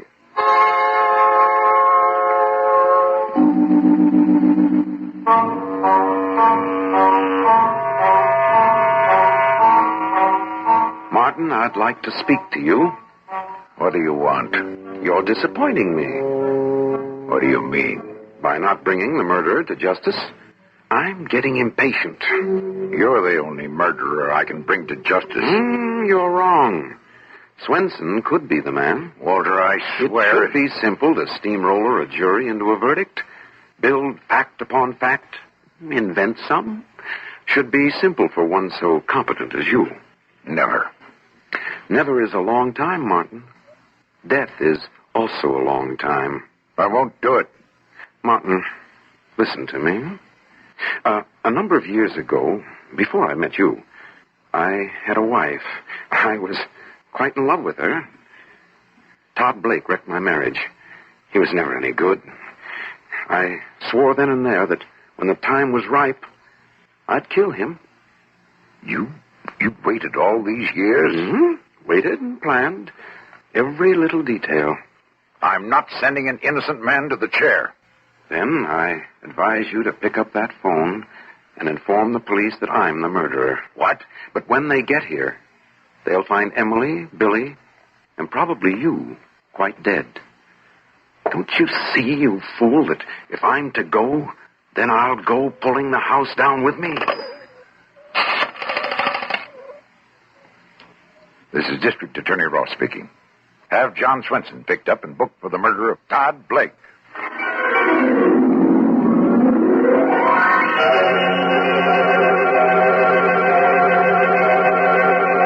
You're doing very well, Martin. Extremely well. Why don't you let us alone? But I'm complimenting him, Emily. All the newspapers praise Martin's presentation of his case in court. Why must you go? Motive? A bitter personal grudge. Weapon? A hammer in Swenson's tool chest. Fact upon fact. Oh, excellent, excellent. Oh, Martin, stop it! Stop it! Oh, I'm sorry, Martin. I was merely commending your legal ability to build fact upon fact. You know, there's a brilliant example of that in Dostoevsky's Crime and Punishment. Raskolnikov had a conscience. You're right. Therein, Dostoevsky's hero and I differ. Raskolnikov had a conscience, while I, the will to live. Therefore, John Swenson must die.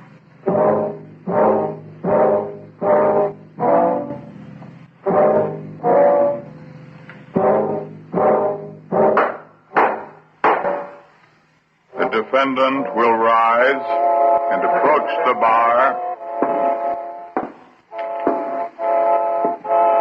John Swenson, after a trial by jury of your peers under due process of law, you have been found guilty of murder in the first degree. And I hereby sentence to die in the electric chair on midnight of February the 3rd in the year 1900.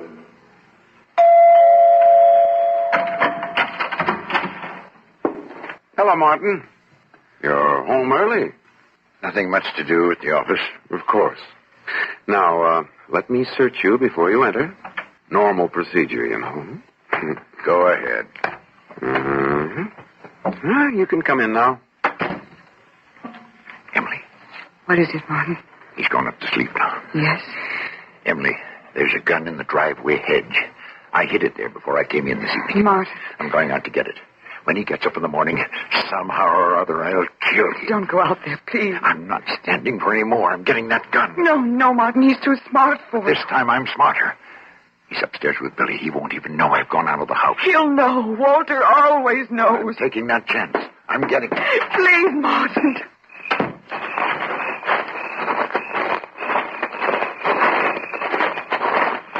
Hello, Martin. Walter. Yes, Martin. Thought I'd come out for some air, so I opened the window quietly, not to disturb Billy's sleep, slid down the porch roof and into the garden. I think I did it better than Douglas Fairbanks ever did in the movies, don't you? You've got the gun. I have. You fool. I watch every move you make, from the instant you step out of your car till you're in the house. Every day I do it. Take off your shirt. Oh, why? Then I'll rip it off. Now I have something prepared for you. A piece of rubber hose. Exactly. It doesn't tear or bruise the skin, but will do an effective job. Oh! You're a fool. You want things this way? Good.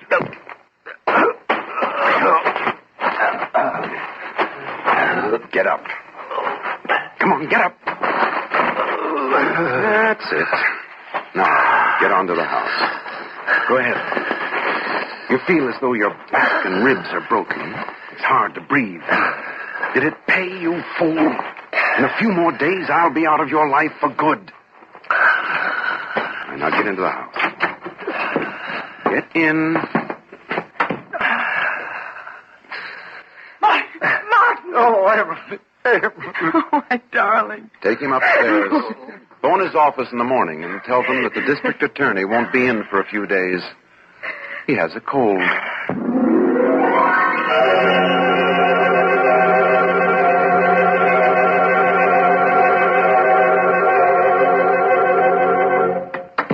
Hello, Chief.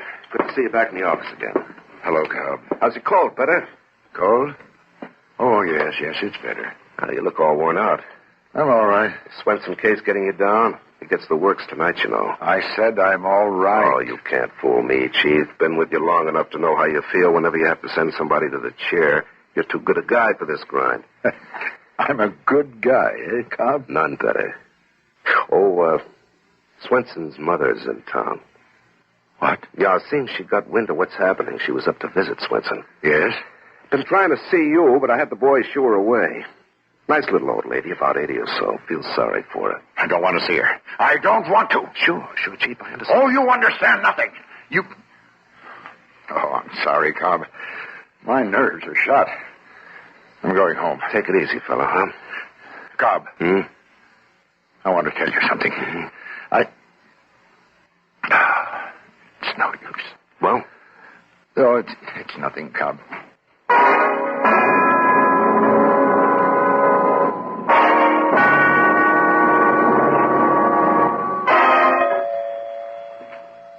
you expecting anybody, Martin? No. You, Emily? No. Answer it, Emily. Yes. And Emily, a few more hours and you'll be rid of me forever. Remember that. Yes. Tell me what the Maharaja said, Uncle Walter. Of course, Billy.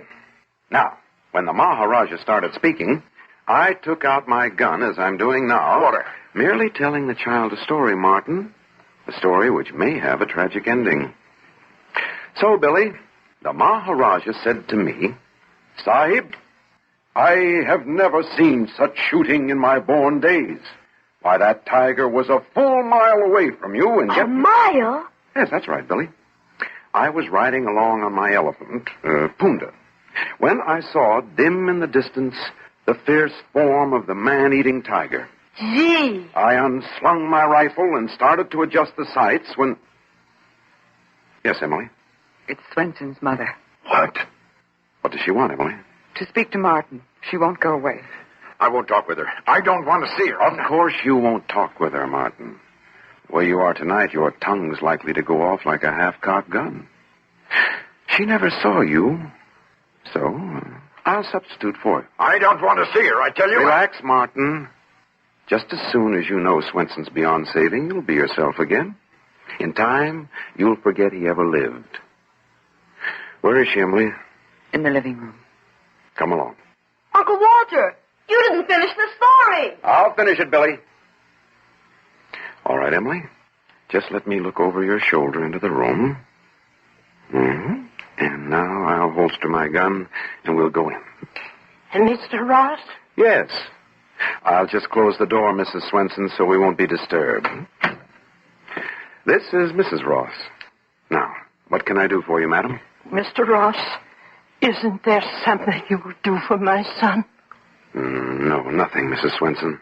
But he's a good man. He did no wrong. That he's good, I have no doubt at all, but he made a mistake.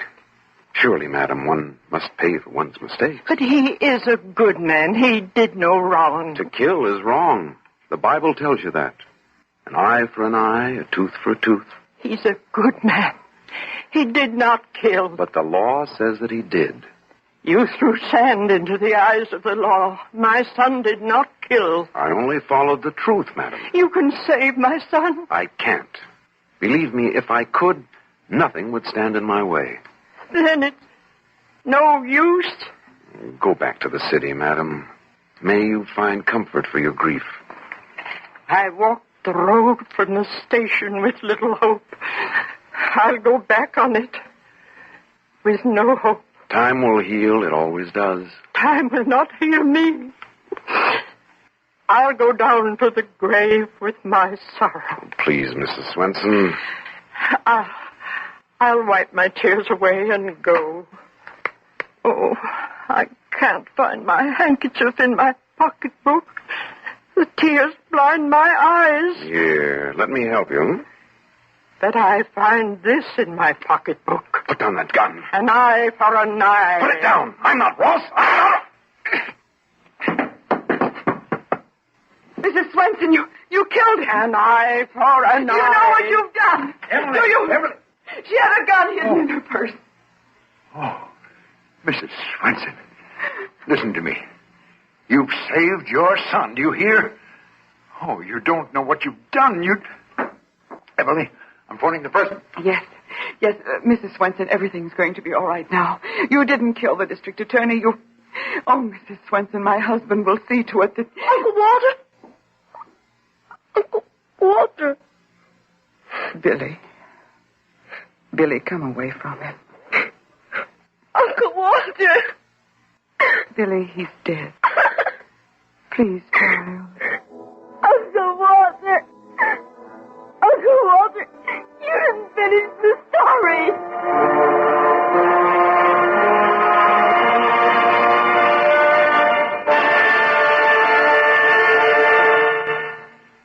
Suspense. You've been listening to Turnabout, written for Suspense by J. Bennett. In a moment, the names of our players and a word about next week's story of Suspense. Are you all out of tune because you're irregular? Then help yourself get back in tune with Kellogg's All Brand. You'll feel right on pitch when Kellogg's All Brand goes gently to work.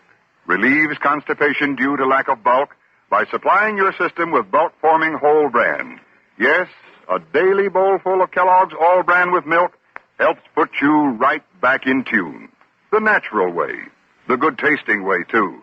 Fact is, Kellogg's All Bran is the one bran cereal that combines proved effectiveness with appetizing taste and crispness. It never gets mushy in milk. So remember, if constipation's a problem, gentle it away, as millions do, with Kellogg's All Bran. The good food way to keep regular as clockwork. ALL-BRAN. Kellogg's All Bran. At your grocer's.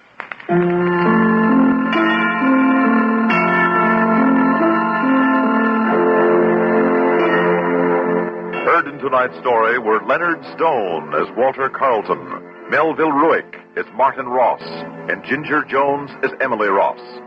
Others heard in the cast were Peter Lacer, Larry Haynes, Catherine Emmett, Neil Fitzgerald, and Raymond Edward Johnson. Listen again next week when we return with End of the Road, written for Suspense by Alan Sloan from a story by Eliezer Lipsky. Another tale well calculated to keep you in suspense.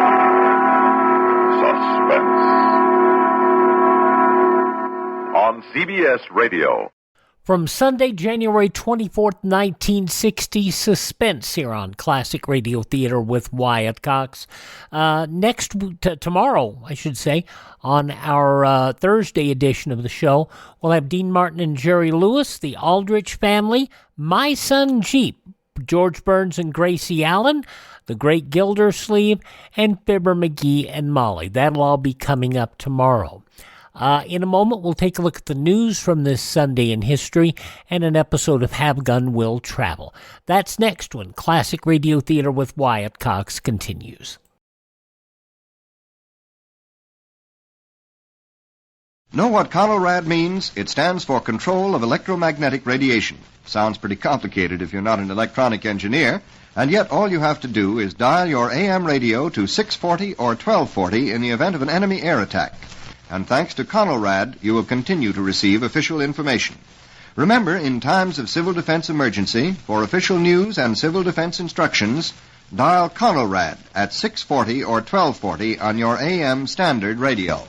And to learn more about civil defense, including a number of things that were talked about in that era and things that might help you today in your personal safety planning, go online to civildefensemuseum.com. They pay me nothing for this. It's just information that would be good for you. civildefensemuseum.com. Okay, you just heard an episode of Suspense, and we're going to hear next an episode of Have Gun Will Travel, as they were both broadcast on Sunday, January 24th, 1960. Some of the news stories of that day include U.S. Ambassador Philip H. Bonzal returned from Havana, saying he's very concerned at the deterioration of relations with Cuba. Bonzal, summoned home for consultations in the wake of new anti-American outbursts by Prime Minister Fidel Castro, said he has had no intimidation at all for any Cuban desires for the conciliation of interests. Let's see. In other news of the day, nearsightedness may doom the Army's bold Nike Zeus program for spotting and killing hostile missiles if the eye trouble proves incurable. Scientists apparently have not succeeded in giving Nike Zeus electronic eyesight good enough to tell a lethal warhead rushing toward the U.S. from its accompanying junk. Now, President Eisenhower had a special conference Saturday on deteriorating U.S.-Cuban relations as a top GOP senator called for possible retaliatory action against Fidel Castro's regime. Soviet Union reported a priceless Raphael painting has been found in the remote Georgian mountains town of Zugid. It's described as a small Madonna found in a museum rich in personal belongings of Napoleon I, brought there by a grandson of the Napoleonic Marshal, Prince Aki Murat. Missouri University co-eds are proving if you can't get a man with a gun, you can at least get a rabbit. Gun-toting girls may be seen almost at any dawn these days, accompanying campus sportsmen on early morning rabbit hunts. And when a pretty co-ed draws a bead on a scampering cottontail, the admiration of her male counterparts is unrestrained. Rabbit hunting has been a favorite sport of male students in these parts for years, but only recently have the girls joined the shotgun brigade. Oh, and a Portland hotel with 2 cocktail lounges will be the headquarters for the National Convention of the Women's Christian Temperance Union, September 21st through the 28th. Manager Leo G. Gain of the Eastland Hotel said Saturday the WCTU hadn't asked that the lounges be closed, and they will continue to serve during the convention. And those some of the day's news stories as they were reported on Sunday, January 24th, 1960. Now, as we mentioned, a Suspense aired at 5:30 Eastern Time, and that was followed by a brief newscast, and then Have Gun Will Travel, starring John Dehner. And this episode of Have Gun Will Travel from January 24th, 1960, entitled Natimon.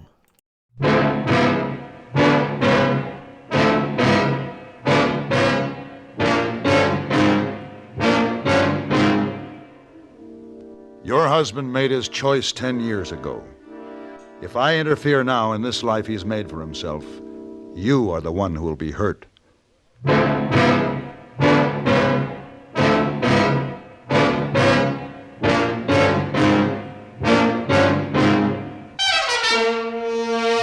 Have Gun Will Travel.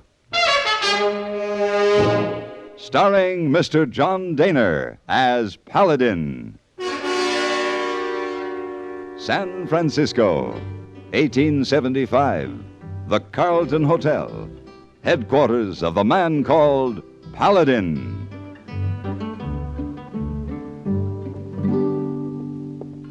Mr. Paladin, I say good night now.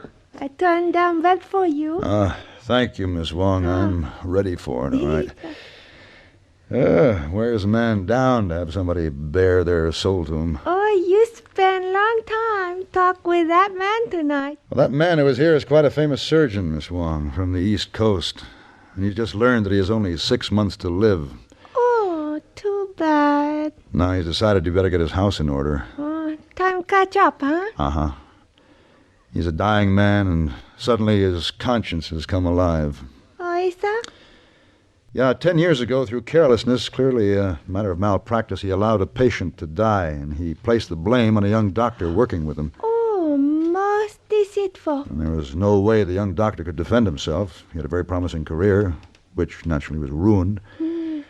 He felt he had brought disgrace to his wife and family, so he left them. Just disappeared, and that was 10 years ago. Long time. Now, this man, this surgeon, wants me to find the young doctor. He wants to make it right. Thinks he can just wipe out the past 10 years. You take job, Mr. Paladin? Well, if he thinks he can buy absolution this way, it's all right with me.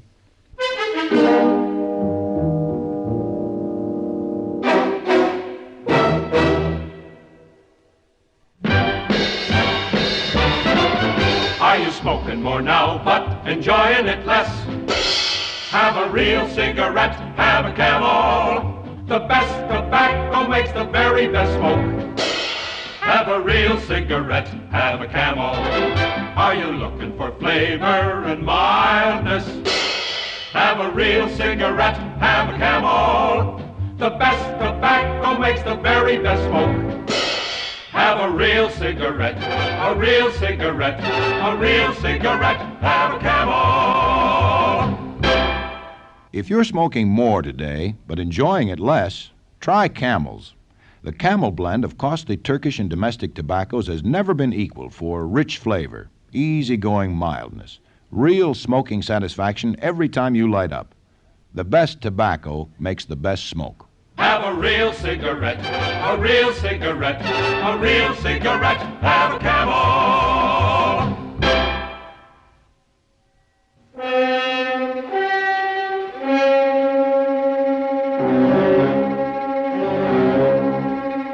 In my search for Amos R. Bradbury, M.D., I pursued false leads and wrong hunches for 2,739 miles and came to one decision: that I would never again leave the Carlton Hotel on any assignment more difficult than finding a needle in a haystack. After following a trail to the mouth of the Missouri River in Dakota Territory, which ended in another discouragement, I decided to give up and took passage downriver on the packet Yellowstone Belle. The small stern wheeler carried a cargo of fur pelts and one other passenger. His name was Benjamin Tubbs, a tough, grizzled old mountain man. The fourth day, as usual, we had tied up to the riverbank at sundown. Sometime before daylight, I awakened and went out on deck.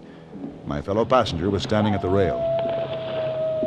I should have thunk any mush-head misbegotten son would have knowed better than to sit tight with a payload of skin stinking up his boat, holding out an invite this close to them hostiles. I beg your pardon? You might as well leaf duck, mister. An arrow. Just keep down, mister. There's more coming. This is Arikara country, isn't it? I didn't know they were hostile. Used to be mostly friendly, but they got their dander up back a piece because they was cheated by some white fur traders. Well, they want the cargo? That and a few scalps. Yeah. There's only 8 of us on this tub, but there's about 600 of them Indians strung out along them riverbanks. How can you tell? It's too black out there to see anything. Oh, it's my business, mister. I'm a scout. Oh, I see. I can smell them, and I know this just ain't a time to sit still and argue. We got to get. Hey, listen. You hear that across the other side? Yeah. Why, them mean toad-eating varmints. They's putting into the water with their pirogues. They're going to surround us. Looks like we're going to have to argue after all. Might as well break out the rifles. Hey, Tubbs, they're using fire arrows. Well, that's it, mister. One of them catches this here little old dried-up hunk of wood we're floating on, it's just going to go up. And one of them did. There goes the wheelhouse. I better get the water bucket. No, it won't do no good. They's coming from all sides. Yeah. Look, the crew's putting the skiffs in the water. Come on, let's give them a hand. Wait a minute. I got to get my orders in my cabin. Your orders? Tubbs, come back! Tubbs, will you? Tubbs? Tubbs, will you? Tubbs!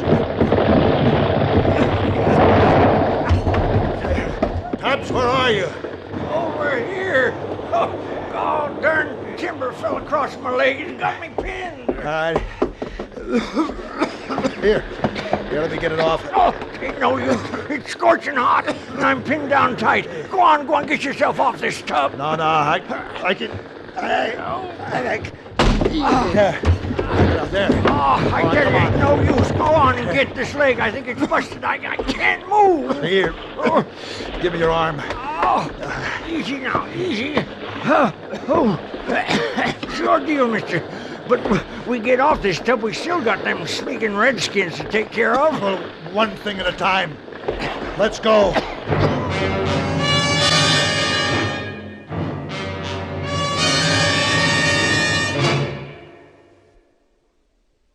This is the cold season. What do medical authorities say about the common cold? Doctors tell us there's no known drug which will cure a cold. There are effective medications for treating complications accompanying or following a cold. If you've been taking sensible precautions and still have one cold after another, it's best to see your doctor. And here's another important health tip. When you have a cold and need a laxative, that's the time to rely on gentle X-Lax. Pleasant tasting, chocolated X-Lax helps you toward your normal regularity gently overnight. X-Lax gets along with any cold remedies you may be taking, and X-Lax works where nature wants, in the lower tract, not the stomach. Taken at bedtime, X-Lax won't disturb sleep, gives you the closest thing to natural action the next morning. You're well on your way toward your normal regularity without upset or discomfort. So when you have a cold and need a laxative, take X-Lax, the laxative you can use with complete confidence. X-Lax helps you toward your normal regularity gently overnight. X-Lax.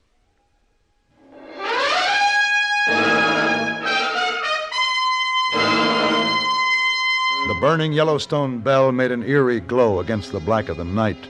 The river was alive with shadowy dugouts, and the Indians were no longer silent, but shrill, now with their victory. Benjamin Tubbs and I slipped into the river, and with my arm across his chest, we went deep under the water to the far bank. I managed to pull him up on the marshy slope, and I half carried, half dragged him, and we fought our way through swampy jungle growth until I lost all track of time. Finally, we reached a rocky clearing, and the sun was high. Oh, mister, this is where Ben Tubbs is going to have to call quits. I just got to sit. Well, Ben, I don't see how you've been able to take it this far. Here, easy now. You can lean up against this rock here. There. I think we better take a look at that leg of yours. Oh, well, let me tell you, this your leg better not be giving me any trouble. I got my orders. I got a report for duty.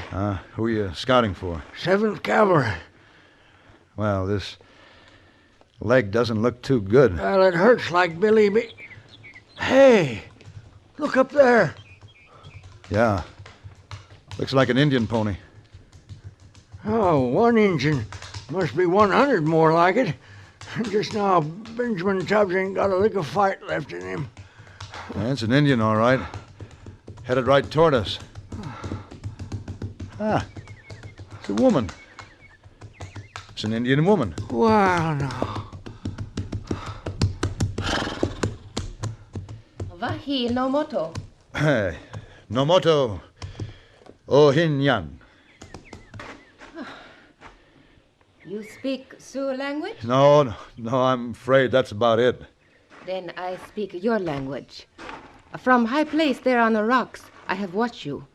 You have need of help. Oh, you sure hit it smack dab on the button that time. May I offer to serve you? Wait now, Injun gal.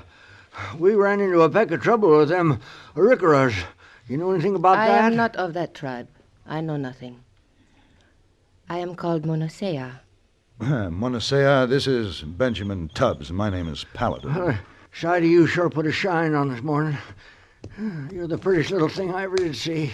Mr. Tubbs speak brave and happy words, but there is pain in voice. A man's leg does not lie crooked on ground like that. He must say doctor. Yeah, well, how do we do that? I have been on errand. I return to my home now. I take you there to a man of great wisdom as healer. One of your medicine men? One of your medicine men, Mr. Tubbs. He is of your people. The white man? A doctor? Yes. What's his name? His name is Wisaka Kiksuyapi. Maybe that's his Indian name, but I mean his real name. His name is a white man. Now, what is it? His name is Wisaka Kiksuyapi. I see. We must not delay. Already it will be nightfall before we reach village. Mr. Paladin, will you help me make splint for broken leg of Mr. Tubbs, so it will cause him less pain to travel? Oh, you a nurse, Monosea? I learn much from my husband. Your husband? Wisaka Kiksuyapi.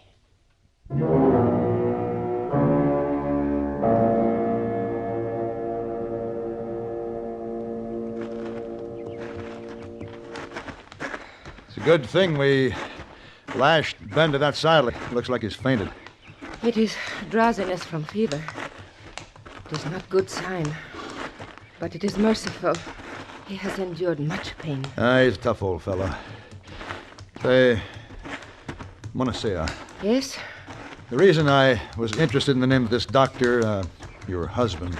Yes? Well, I was hired to find a certain Dr. Amos Bradbury who left his home on the eastern coast of this country because of an injustice that was done to him. I followed his trail for many miles and finally to Fort Union here on the river. What did you mean by injustice? Well, the man who wronged him is dying and wants to make amends. Now, Bradbury had a wife and a child, and he felt that he had brought disgrace to them. But now the truth will be told, and his family and the world he left will learn that there was no dishonor. And why do you tell me this, Mr. Paladin? Well, Monosea, I've been thinking. It's been 10 years. The doctor has probably made a new life for himself. Perhaps he has found a pleasant place to live, someone to share it with him, and maybe he'd just as soon forget what's past. Mr. Paladin, my husband's name as white man is Amos Bradbury. Somehow I thought so. His Indian name, Wisaka Kiksuyapi, is Sioux. It means man who remembers.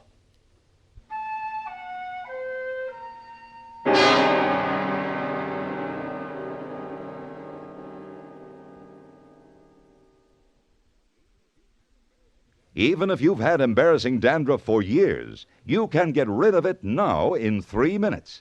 That's all it takes with Fitch Dandruff Remover Shampoo. Yes, unsightly dandruff's gone in 3 minutes with Fitch, quickest, easiest of all leading shampoos. What's more, using Fitch regularly is guaranteed to keep embarrassing dandruff away. Just apply in the unique Fitch manner. Before you wet hair, rub in 1 minute. This way, Fitch shampoo penetrates right down to the scalp. Next, add water. Lather 1 minute to wash every trace of dandruff out of your hair. Then rinse 1 minute. All that loosened dandruff goes down the drain. In 3 minutes, with Fitch, 1 rubbing, 1 lathering, 1 rinsing, dandruff's gone. At the same time, gentle Fitch can leave your hair up to 35% brighter. To get rid of dandruff problems forever, brighten hair too, use Fitch regularly. Get Fitch Dandruff Remover Shampoo today, only 59 cents.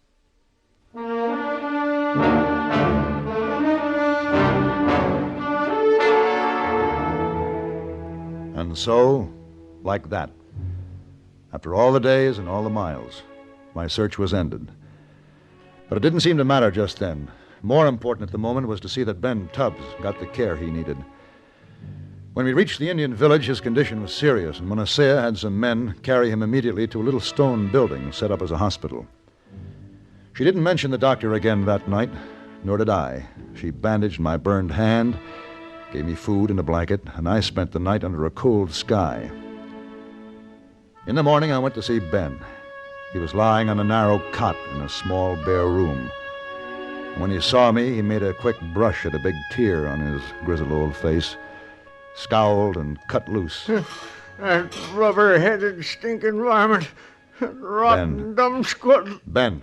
Mister, you know what that doctor done? He cut off my leg, that's what he done. He had to do it, Ben. It was your leg or your life. What's the good of a life to a scout who ain't got 2 legs? After a while, you'll be getting around again, just as tough as ever. But I had my orders. I was on my way to report to the 7th Cavalry. Special scout, assigned to General George Custer. Can I be hopping one-legged after Sitting Bull? Sitting Bull? Darn tootin'. This time Custer's a going after Sitting Bull himself. I was aiming to be in on it, standing on my own 2 feet. Well, there'll be other battles for you, Ben. Oh, there ain't going to be another battle with Custer and Sitting Bull. Ben, maybe one of these days we can get together and make it up to you for... Well, I have to find Monasea, Ben. I'll see you later.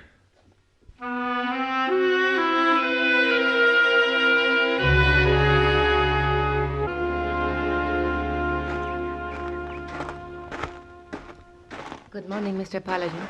Good morning, Monasea. Do you want to see my husband now?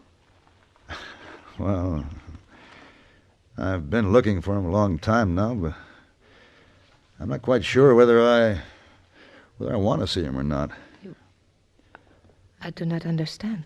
Monasea, what I was trying to tell you last night, I don't think that I have any right to interfere in this life he's made for himself here. He made a choice 10 years ago. Maybe it's a good one. Mr. Paladin, do you perhaps feel you not wish to go through with this because it will hurt Monasea? Maybe. I tell my husband last night about your search. You did? I tell him that he can return to his world now, that the way has been made for him to go in honor. What did he say? He say he not go. Huh. You see? Like you, Mr. Paladin. He not wish to hurt Monasea. Walk with me toward the river. All right. Do you see there the tall rock on the bluff? Yes? That is Inian Waslata. It is the figure of a woman holding child. Uh-huh. My people have legend that a certain brave once took a second wife, and first wife became jealous. And when tribe moved on, she refused to follow but remained by her lodge, holding her child. And when many days passed, And still she had not joined them. The tribesmen became concerned, returned to look for her. And they found her sitting by her lodge, holding her child. But she had turned to stone. Well, I'm afraid I don't understand Wait. So the tribesmen picked up the stone figure, and they carried it back with them. And after that, wherever tribe moved, Inyan Waslata was carried along. She was always there, the image of the first wife and child. Maybe I do understand. Of course. Always in the life of Mona Sea is the image of first wife and child. Mr. Paladin, you do the job you set out to do. You take Dr. Amos Bradbury back to his world. But what about you, Monasea? My own village is farther upriver. I have a pirogue already stocked. I go to my own people now. You mean right now? Without letting Bradbury know? Seems to me he should have something to say in this decision. He is Wisaka Kiksuyapi, Mr. Paladin. The man who remembers. The image of the first wife and child is always in his life, too. Monasea. Yes? You can count me as the man who remembers where you're concerned. Not the Imhun, Mr. Paladin. Not... what does that mean? Good hunting. Not the Imhun to you, Monasea.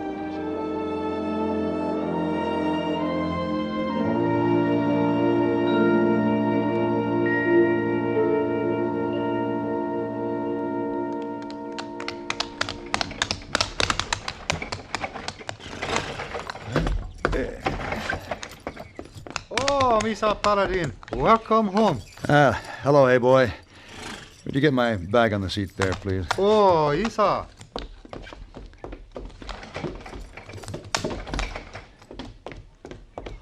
You've been gone a long time. Have a nice trip?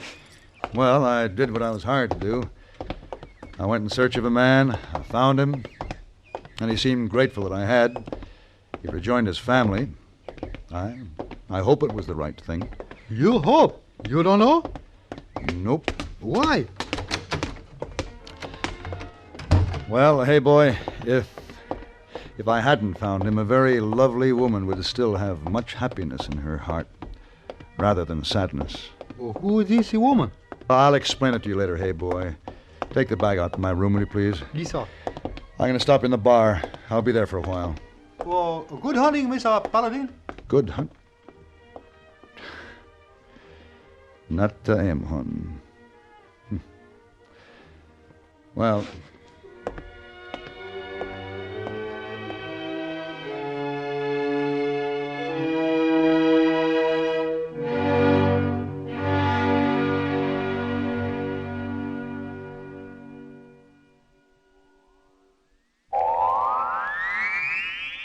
Oh, this miserable cold. And my sinuses. Haven't you heard about Dristan? Dristan, the amazing 3-layer tablet now bringing real relief from colds, misery, and sinus congestion to millions. Dristan decongestant tablets not only help drain all 8 sinus cavities, critical areas of cold's infection, but circulating through the blood, Dristan's decongestant reaches all congested areas, shrinks all swollen membranes, relieves pressure and pain. An exclusive anti-allergent helps keep breathing passages dry and clear. Pain relievers reduce body aches, fever, and vitamin C helps build body resistance. This is Dristan. Today, Dristan is widely imitated, but the exclusive Dristan formula cannot be duplicated. There's nothing like Dristan. So for real relief from colds, misery, and sinus congestion, accept only Dristan decongestant tablets.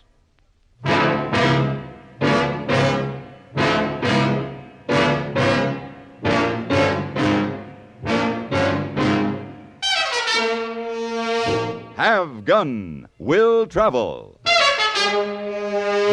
Created by Herb Meadow and Sam Rolfe, is produced and directed in Hollywood by Frank Paris and stars John Daner as Paladin, with Ben Wright as Hayboy and Virginia Gregg as Miss Wong.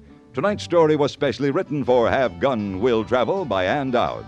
Featured in the cast were Joseph Kearns and Lillian Bayef.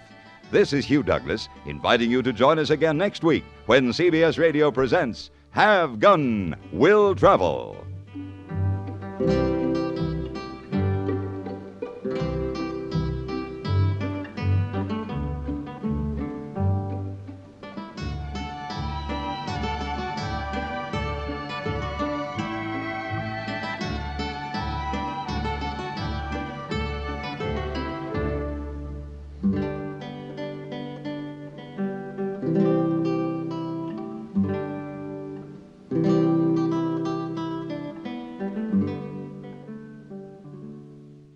64 years ago, Have Gun Will Travel here on Classic Radio Theater with Wyatt Cox. Coming up tomorrow, Dean Martin and Jerry Lewis, the Aldrich Family, My Son Jeep, George Burns and Gracie Allen.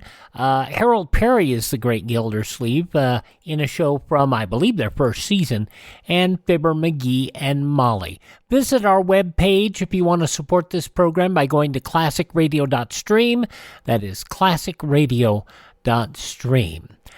Coming up next, we'll have an episode of Gunsmoke here on Classic Radio Theater with Wyatt Cox on this Wednesday.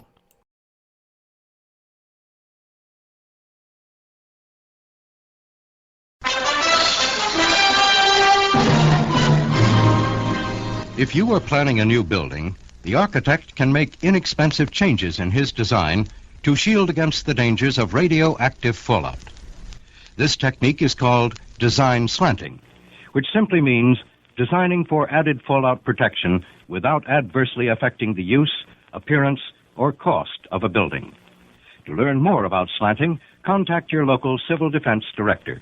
And the good part is a lot of that design information is still available for you right now if you go to civildefensemuseum.com, civildefensemuseum.com. Got a link in our show notes here that you'll find.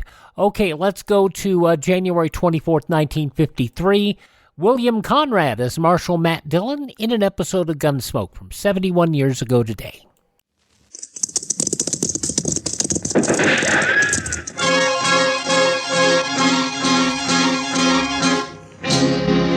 Around Dodge City and in the territory on West, there's just one way to handle the killers and the spoilers, and that's with the U.S. Marshal and the smell of gun smoke.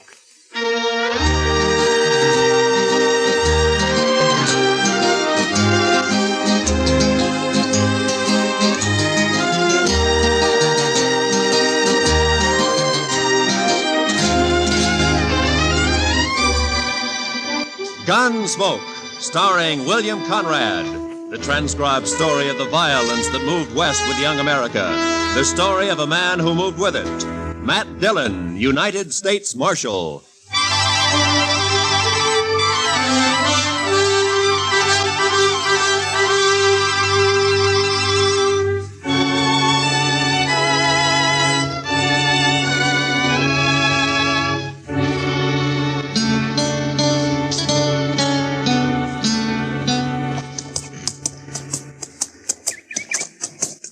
Well, we're inside of Dodge anyway, Chester.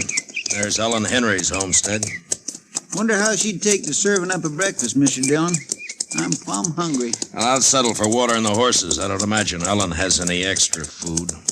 No, sir. It's gone pretty hard for her since Ethan died, hasn't it? That's the talk. Look at her place. 3 lean-tos and not a green thing growing. I don't know how she makes out. Well, maybe Luther helps more than the folks give him credit for. For a son, he's not much good to my way of thinking. I don't know when he turns a hand for his mother between stops at the Texas Trail and the Long Branch. At least not much like his father was. Or Ellen either, for that matter. It's a mite early. Nobody's stirring. Oh. We better just water our horses and ride on, Chester. Yes, sir. Quiet-like, isn't it? Hey, where'd you come from, Mr. Dillon? From the house, I think. Luther? I don't know. You're trespassing. Get off my land. It's Marshal Dillon, Ellen. We just stopped to water our horses. I recognized you. Trespassing still goes, Marshal. You're awful quick to fire, Ellen. Ethan and me never took to folks arriving unannounced. I still don't take to it. Well, that's no cause to be firing on us that way, Miss Henry, especially since you recognized us. Quit whimpering. If I'd aimed to hit you, I'd have hit you. All right, Ellen.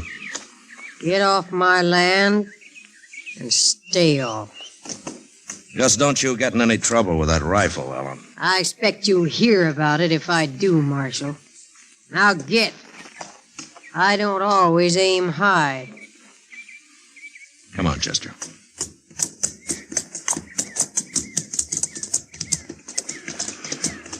How old would you say she is, Mr. Dillon? She can't be over 40, I guess. If that. She looks like an old woman. 60 or more. She's dried up. Dead inside. Remember when Ethan and her and the boy came out here, Mr. Dillon, right after the war? She's an awful pretty little thing. Mm-hmm. Luther was a little more than a baby then. No, Mr. Dillon, I was just thinking. Ethan was so proud of his homestead and his boy and Ellen. Now he's 5 years dead, the boy's gone bad. His wife and his homestead, they've just dried up. It's kind of sad, ain't it? Yeah, it is. Well, come on, Chester, let's get on into Dodge.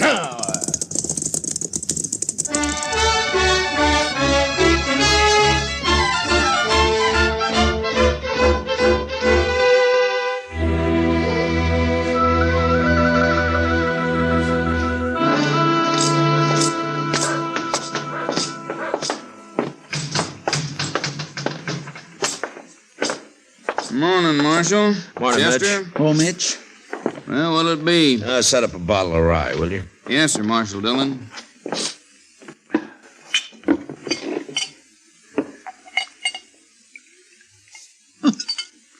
Look, there's Luther over there at the table, alone.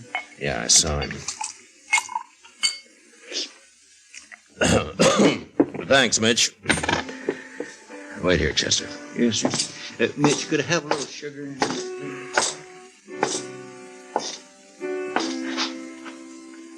Mind if I don't get to my feet, Marshal? I got the feeling if I tried to stand up straight, I'd fall over first thing I knew. Sit still, Luther. I just don't have a lot of choice about it, Marshal. I was out by your place this morning, Luther. I hadn't seen your mother in a long time. Wish I could say the same. A woman shouldn't have to run a homestead alone. Not when her son's big enough to be a real help. Is this a lecture, Marshal? A do-good talk? Put your own name on it, Luther. I can't make you feel what you don't feel. But in a way, you're responsible for your mother and what she does. I'm real lucky, Marshal. I can quit listening any time I don't want to hear something. Between the old lady and people like you, I quit listening an awful lot. Get it straight, Luther. I don't care what happens to you. I done something wrong? You accusing me of something unlawful, Marshal? No. But if you have any feeling left for your mother or what happens to her, you'll do something about her. Living out there alone so much, she's gone a little crazy.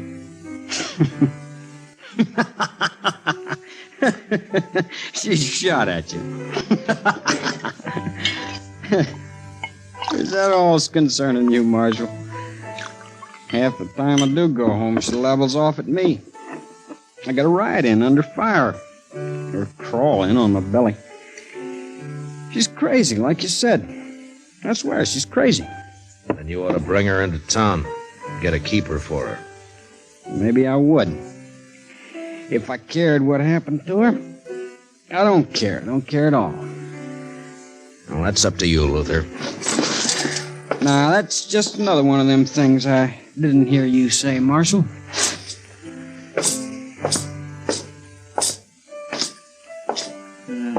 Luther's just plain drunk, isn't he, sir? That and just plain no good.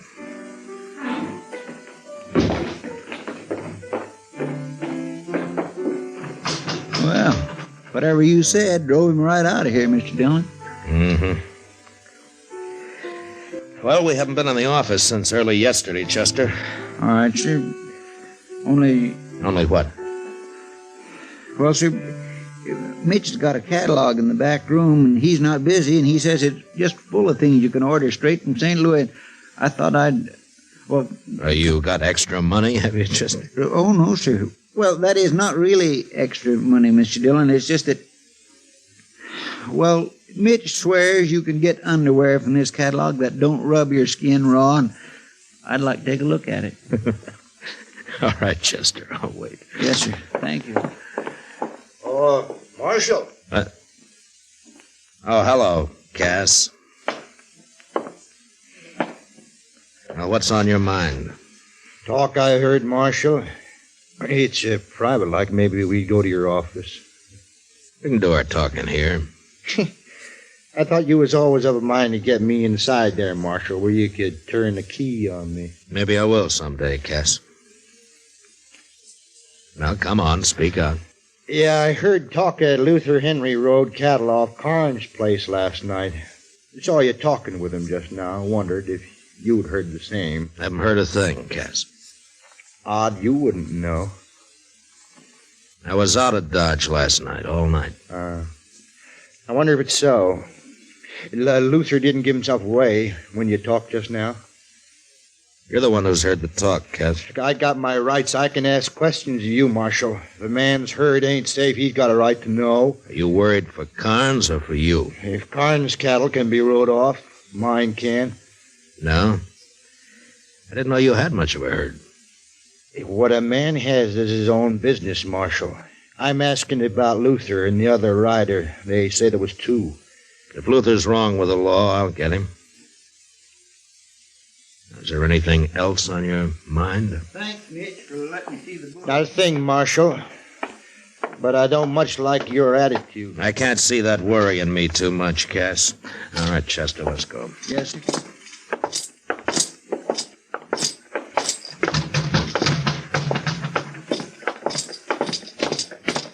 Mr. Dillon, I was watching him from the back there. He's a sniveling sort, that Cass. Mm-hmm. Come to think of it, though, I don't know a single bad thing he's done. Know any good he's done? No, sir. Can't say that I do, Mr. Dillon.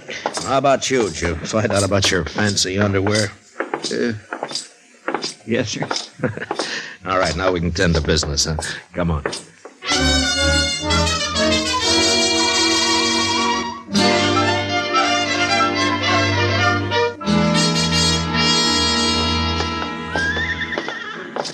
Hello, Marshal. I was waiting for you. Oh, good morning, Mr. Carnes. Howdy, Chester. Well, how do, Mr. Carnes? You got the key, Chester? Yes, sir. Well, I don't see you in town much, Mr. Carnes. Only when I got business, Marshal. No. Well, come on in, won't you?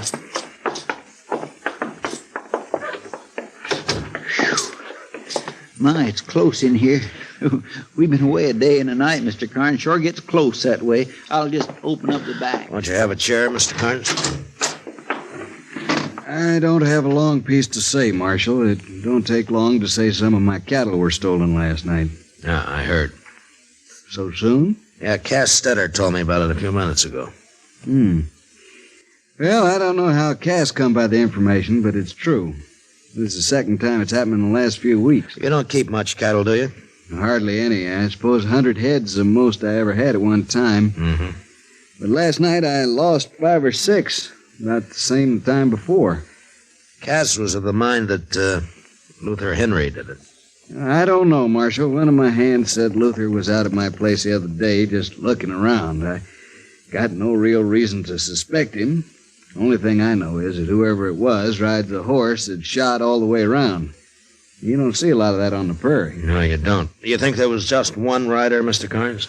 There was 2 from the tracks, but the boys and me lost them in the rain. I thought I'd tell you about it, Marshal. I can't afford to lose the little I got. No, I'll do what I can, Mr. Carnes. I kind of hope it isn't Luther. Not for him so much as Ellen. She's had enough trouble. Yeah. Well, Chester and I'll ride out to the Henry place and look around, Mr. Carnes. If Luther's guilty, maybe some of Ellen's troubles will be over. Or maybe they'll just be beginning.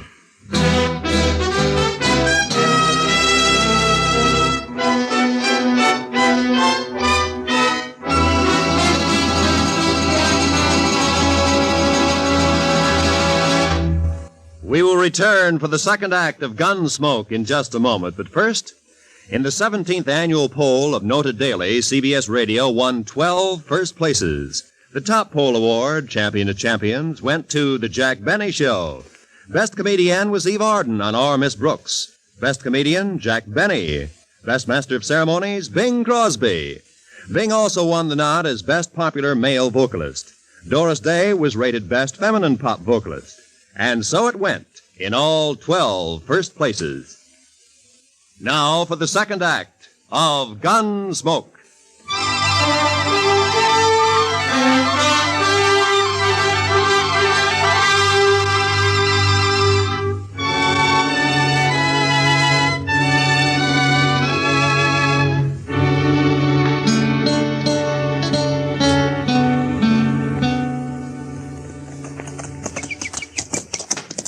I swear, Mr. Dillon, I feel like I was riding right into the camp of the enemy, coming back to Ellen this way. You think we should be flying a white flag as we ride up, Chester? No, I'd feel a little safer to tell the honest truth. She's got no reason to fire on us. But I'll agree, that's pretty small comfort. No. Look yonder, Mr. Dillon. I think I saw her peering out. It's all right, Chester. Come on.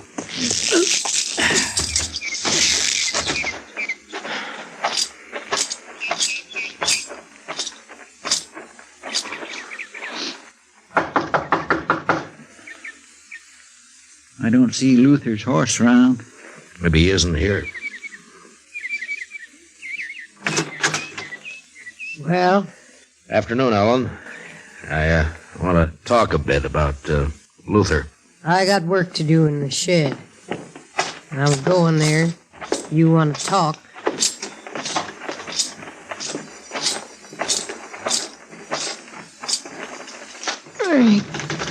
Let me help, Ellen.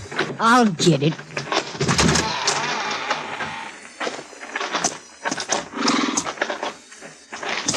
He's got a loose shoe.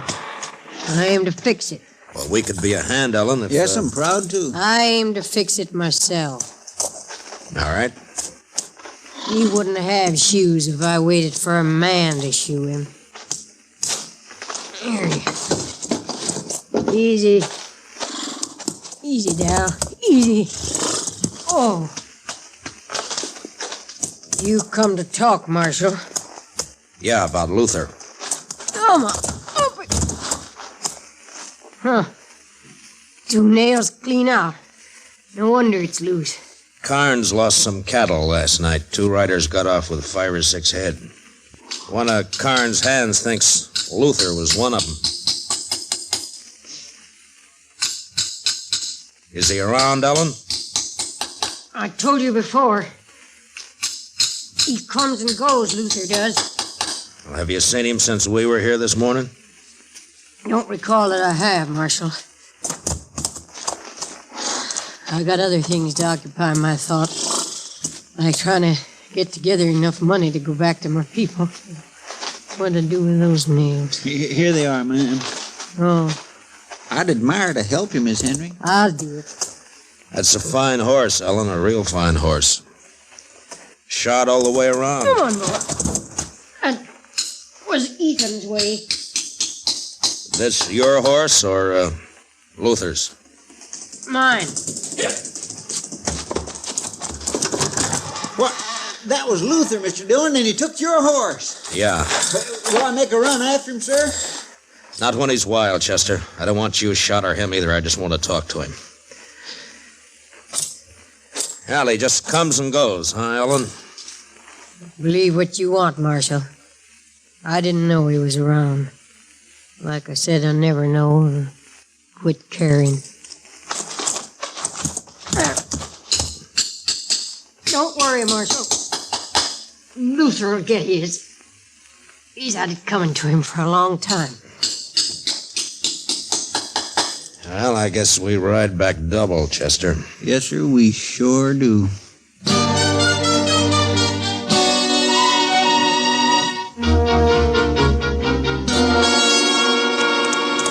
Luther sure cut out quick, Mr. Dillon. Maybe he did run those cattle off Carnes' place last night. Maybe. He's running away from something. Wonder where he'll hide. Everybody around here knows your horse. Oh, he's made a lot of mistakes. He'll make more. Nothing says he's going to turn bright all of a sudden. You're not worried about your horse then, Mr. Dillon? I don't think so, Chester. What kind of a woman is that, Mr. Dillon? Ellen? Yes, sir. I don't know. I'm not much of a hand to understand women, Chester, any woman. I don't know. You think she knew Luther was home all along? Maybe. I just don't understand it, Mr. Dillon. It's not right somehow, a woman not caring about her own son. You hear her? She said right out, I quit caring. It just don't seem right.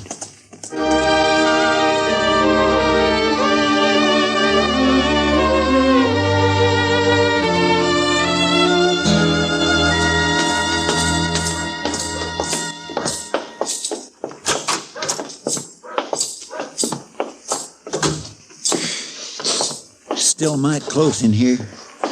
I believe I'll leave them back windows up a spell, Mr. Dillon. I think I'll go up to Emil's blacksmith shop, Chester, and see if he has a horse to spare. All right, sir. There's some paperwork to catch up on if you get the time. Yes, sir. Of course, you'll want to write that place in Chicago about your underwear, the first thing. Yes, sir, Mr. Dillon. I'll be back, Chester. Well, I may not need that horse after all. How's that, Mr. Dillon? Ellen Henry's riding up the street, leading my horse. Well, bless my soul, it sure is. There's something thrown across her saddle. Mr. Dillon, it looks like... Wait here, Chester.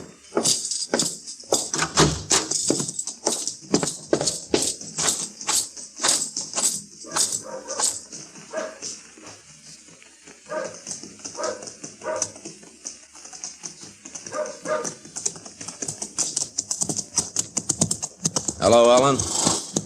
I brought your horse back, Marshal. He's been running hard. He looks all right. You found Luther, did you? He's dead. You found him dead? He had it coming a long time. Here, I'll lift him down.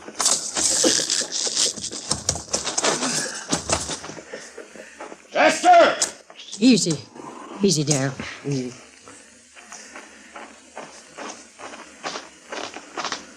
Yes, sir, Mr. Dillon? Chester, take the body up to Doc's, will you? Yes, sir. Miss Henry, I'm real sorry. I'll be going now, Marshal. Well, I'll take my horse then, Ellen. You got any plans for burying Luther? Put him in any ground you like, only don't tell me where it is or when you do it. You know how he died, Ellen? He was shot. Look, it's near dark, Ellen. You could put up in town for the night if you'd... Don't put him near Ethan, Marshal. I wouldn't want that. Come on!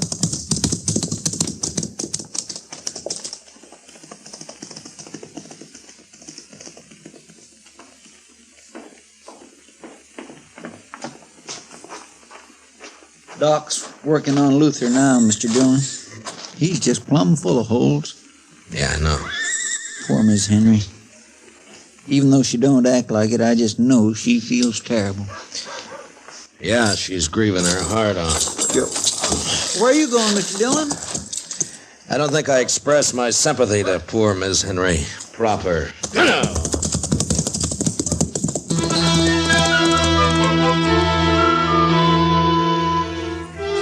I followed Ellen Henry west toward her homestead. The sun was down now, but I could see her ahead riding hard.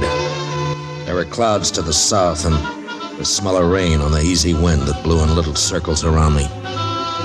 Ellen bore west, and I lost her past a clump of cottonwoods near Carnes' place, so I rode harder.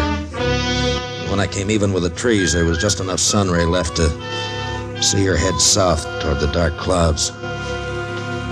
She wasn't going home.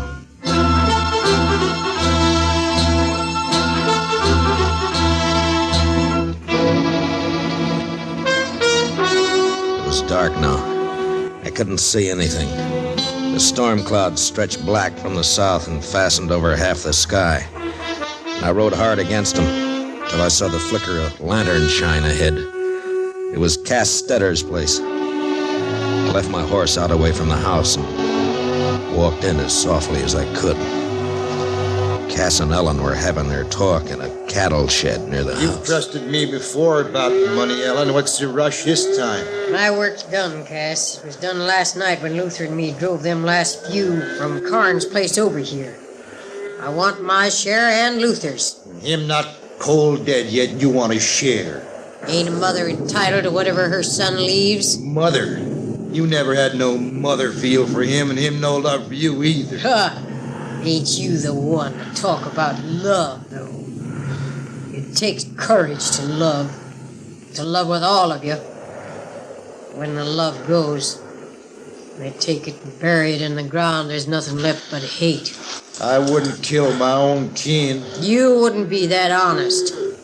You won't even steal cattle yourself. You buy it off of them as has the courage to ride in and rustle it. Yeah, well, how'd it feel, killing your own Ellen? Like it'll feel killing you, Cass. If you don't give me the money here and now, like nothing at all. Luther's dead and gone because he tipped his hand, showed his face around Carnes' place, talked big in the saloons. He was no use. No use at all. There's no woman in you at all. I've been dead 5 years. And your time's running short, too, Cass. I'm in a hurry. Too late to hurry, Ellen. What? Too late to move for guns, Sue. Well, I'm sure glad to see you, Marshal. Are you, Cass? Oh, I sure am. I guess I called a trick on Luther, all right, didn't I? Yeah, you were a big help. You and Luther stole the cattle, Ellen, and brought them to Cass for pay. Is that it? Only sometimes, like now, we didn't get paid. Don't believe her, Marshal. You wouldn't take the word of one as murders her own son, would you? I don't have to, Cass. Carnes' brand won't be hard to find on any cattle you got here. Cass was just slow to move 'em on, Marshal. If he'd have gone on toward Abilene with him last night like we planned... You're lying, Helen Henry. You're lying. Now get your horses. Both of you. Why are you taking me, Marshal? Well, there's some kind of a law, Cass, about buying and transporting stolen cattle. Yeah, Marshal knows his law, Cass. You know what she did to Luther, don't you, Marshal? Yeah, I know. Now, come on. You'd like it better, wouldn't you, Marshal? If one of us made a move, so you could use your gun. I said, come on, Ellen. I think I'd like it better if you used your gun, Marshal. I ain't going to get back east now anyway. You'd be taking a coward's way out, Ellen, if you made me kill you.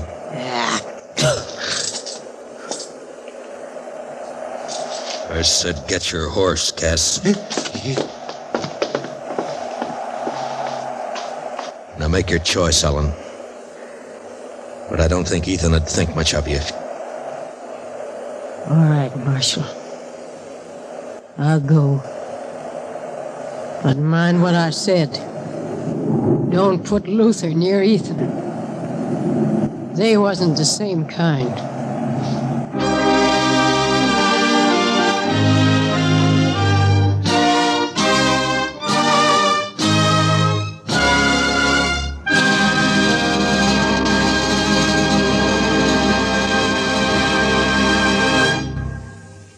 Gunsmoke, transcribed under the direction of Norman MacDonald, stars William Conrad as Matt Dillon, U.S. Marshal.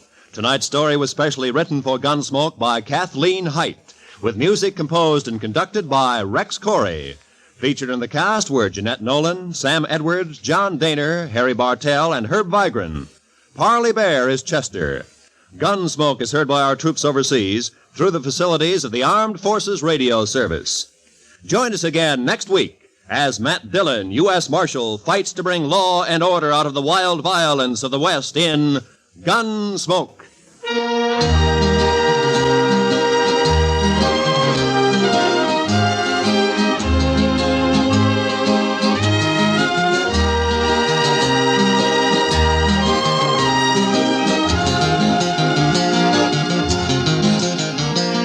This coming Monday evening, hear Richard Widmark as one of the desperate Spencer brothers riding against time and death in a suspense drama well calculated to keep your interest high.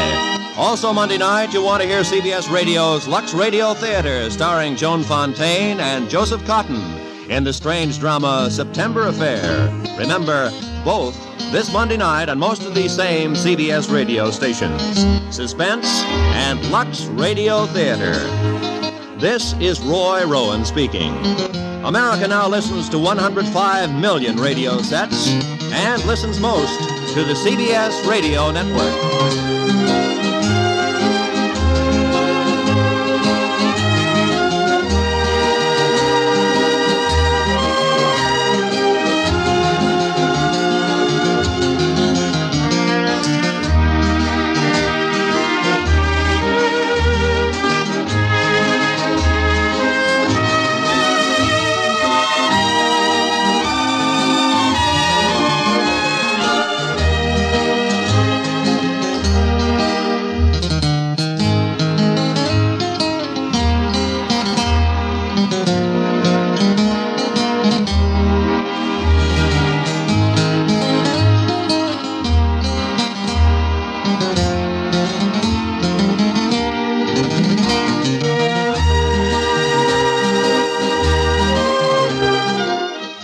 "71 years ago, January 24th, 1953, Suspense here on Classic Radio Theater with Wyatt Cox. We'll wrap up this overtime edition of the show with an episode of The Challenge of the Yukon from 78 years ago.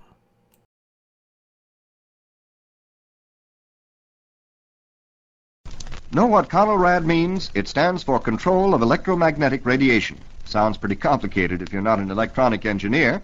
And yet all you have to do is dial your AM radio to 640 or 1240 in the event of an enemy air attack. And thanks to CONELRAD, you will continue to receive official information. In times of civil defense emergency, for official news and civil defense instructions, dial CONELRAD at 640 or 1240 on your AM standard radio. And it made a lot of sense, but satellites and modern technical advances made CONELRAD basically useless. Okay, 78 years ago today, January 24th, 1946, here on Classic Radio Theater with Wyatt Cox, we head up north of the border to the Challenge of the Yukon.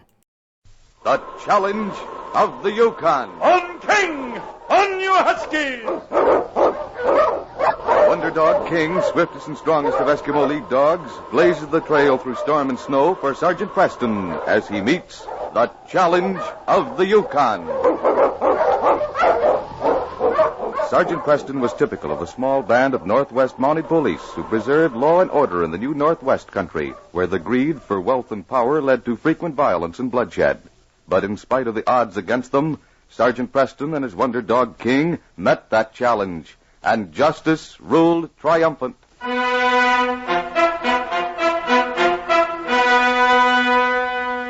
Sergeant Preston of the Northwest Mounted Police was reporting at headquarters. As he talked to Inspector Grayson, his great lead dog King, a huge silver-gray husky, lay quietly in the corner. I think you'd better stop at the Indian village on your way to Selkirk. I think the trouble there is over, but you'd better check it. Yes, sir. Will that be all? This wire just came from Ottawa. I doubt it concerns us particularly. Miss Jane Stanton, the daughter of the millionaire Peter Stanton of San Francisco, is missing. Oh? I don't see why they bothered to wire us. I can't imagine a girl like that running off to the Yukon for any reason. Did they give a description of her, Inspector? Yes, Sergeant. 19, gray eyes, black hair, 5'4". I doubt that you'd need a description if you met her. Society girl, sophisticated, polished. She'd stand out in this territory like a pheasant in a flock of hens. But I doubt that you'll ever see her. That'll be all, Sergeant. Thank you, sir. I'll be on my way. Come along, King.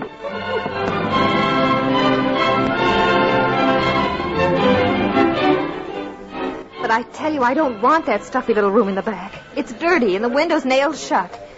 You must have something else in this horrible place you call a hotel. Lady, I told you when you came in there wasn't any room. This is the Yukon. I told you I'd pay twice as much as anyone else pays for a room. In fact, I'll pay anyone to get out of the room and let me have it. I've just... wrong, Jack? Hi there, Ned. Maybe you can explain to this lady that here in the Yukon, rooms in a hotel are as scarce as feathers on a hog. I give her the only room I had, but she You call complained... that a room? Speaking of hogs, that's certainly the spot for them. Have you a room here? Well, yes, sir, I'll pay you anything you ask if you'll give it to me. And I'll pay what you already owe on it. Of course, miss, you don't have to do that. Me and my partner was going to check out anyway. A bargain's a bargain. Here, help me with this baggage. We'll go to it right now. But my partner's having a little snooze. We're starting We'll to... wake him up. I'll make it worth his while. Come on.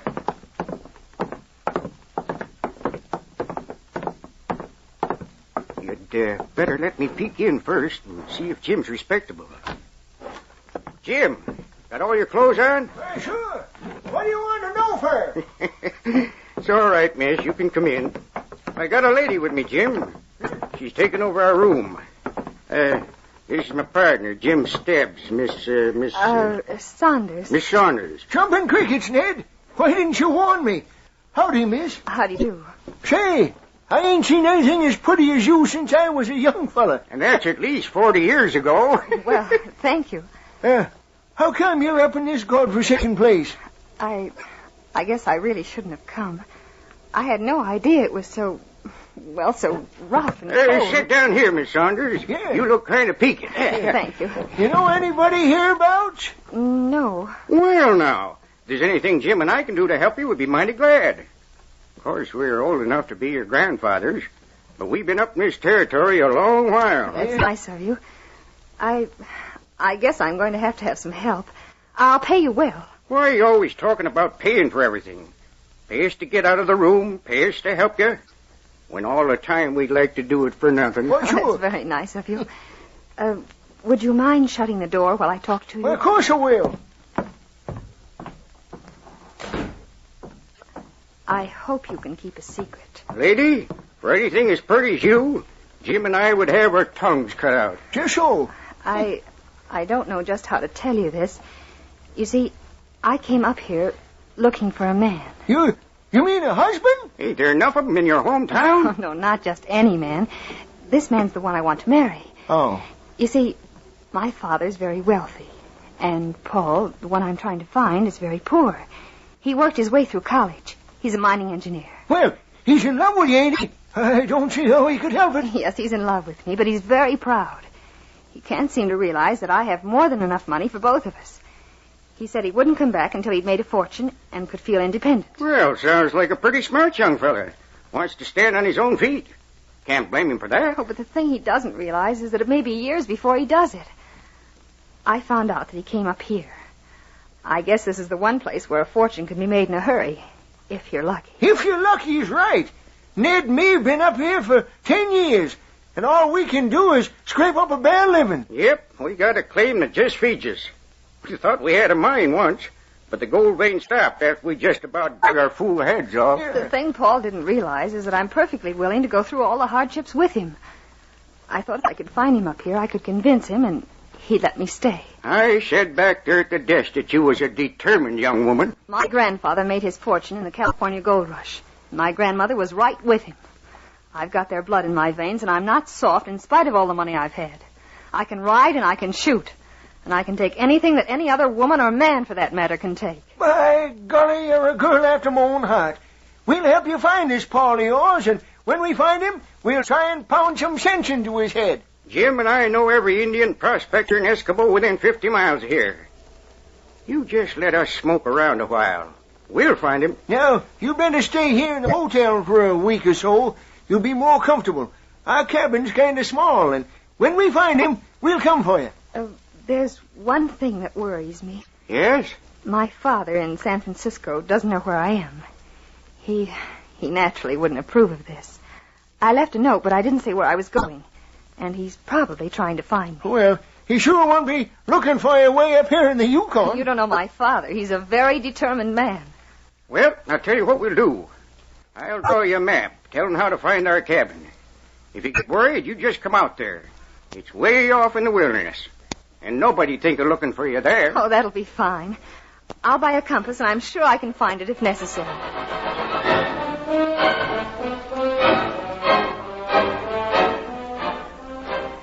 It was 4 days later, and Jane was about to enter the lobby of the hotel from the hall. Suddenly, she drew back at the sight of a Mountie talking to the clerk. Beside him was a huge gray dog. Jane listened intently. That's about the only unusual thing that's happened around here since you were here last, Sergeant Preston. You say this girl's about 19? Yeah, she's high class, too. Don't know what she's doing around here. She don't leave the hotel much. Did she register from San Francisco by any chance? No, she didn't say where she's from. If you come back around supper time, you can get a look at her. She eats in the restaurant. Thanks, Jack. I'll be back later. Come on, King.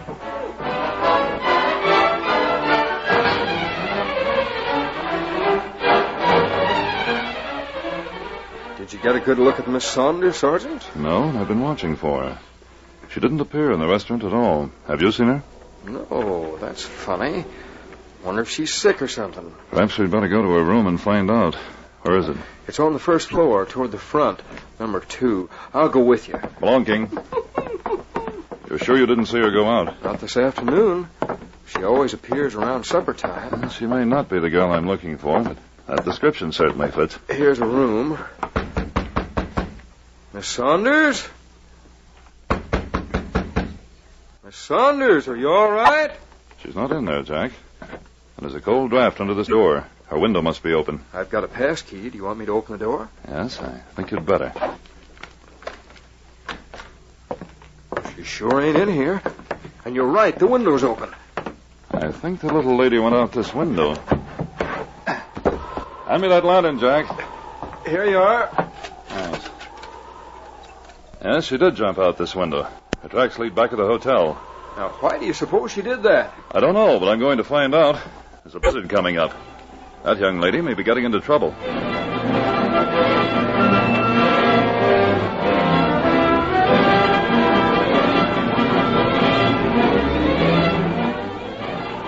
Preston's huge lead dog, King, had led Preston and his dog team north on the trail of Jane. The wind had risen and was blowing the snow at them in great gusts. Then suddenly King stopped up ahead and barked. Oh, hi, you huskies! What is it, King? Help! Help! There she is.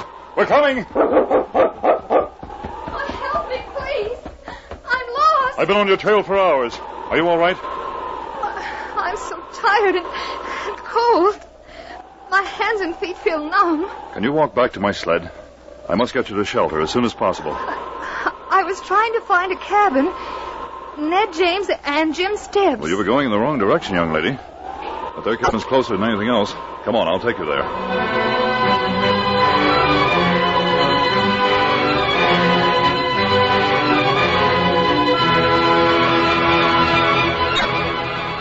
Listen, you two old fools.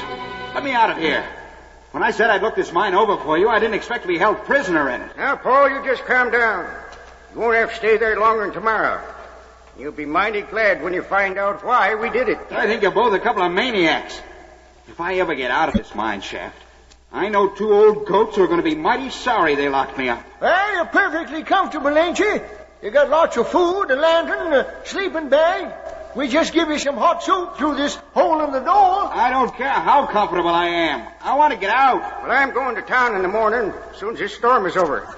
When I come back, we'll let you out. Come on, Jim. We better get back to cabin. You're as crazy as a pair of bedbugs.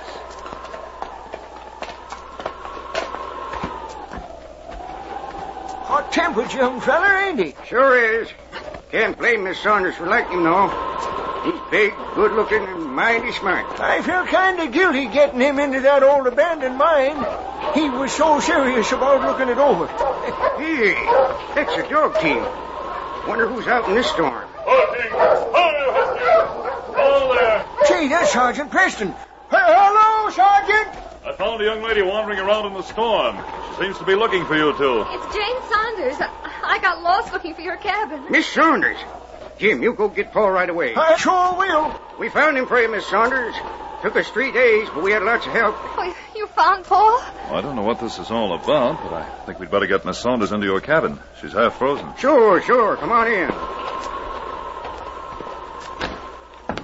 Miss Saunders came here to look for a future husband, Sergeant. We found him for her. Oh, but where is he? We got him down our old mine. Locked him up to keep him for you. We had a door on one of the shafts. He's madder than a wet cat. Sit down here, Miss... The name isn't really Saunders, is it? I guess you know it's Stanton. But it doesn't matter now. Thank heaven that dog of yours trailed me. Come here, boy. Well, it better be a good reason. Jane! Oh, Paul, darling. What are you doing? How did I came up here to find And you. almost lost her life doing it. You see, I'm a very determined woman. Jane, it's so good to see you. Now, young fella, maybe you won't be so mad because we locked you up in that worthless mine. We ain't as crazy as you thought. Maybe it was a crime, but I don't think Sergeant Preston will arrest us. No, I guess not. That worthless mine that you're talking about doesn't happen to be worthless at all. What? Why, that gold vein didn't amount to nothing. It isn't a gold mine. It's loaded with copper. Copper? Oh, I'm so glad. Then all this trouble wasn't for nothing. But we don't know nothing about mining copper. Well, perhaps you'd better take Paul into the company. And if you need any more equipment, I'll supply it. Say, that's an idea. You two come in as partners. You supply the brains and money. We supply the mine. What do you think, Jim? Well, now, that's fine with me. Tain't much good to us otherwise. What do you say, Paul? Well, Oh, please say yes, darling. I'll stay up here, and it'll be such a wonderful adventure. We'll be married right away. It's almost too good to be true. Look, Preston, even your dog approves. He has. Hadn't been for King, Paul wouldn't have had a bride. Congratulations, Paul.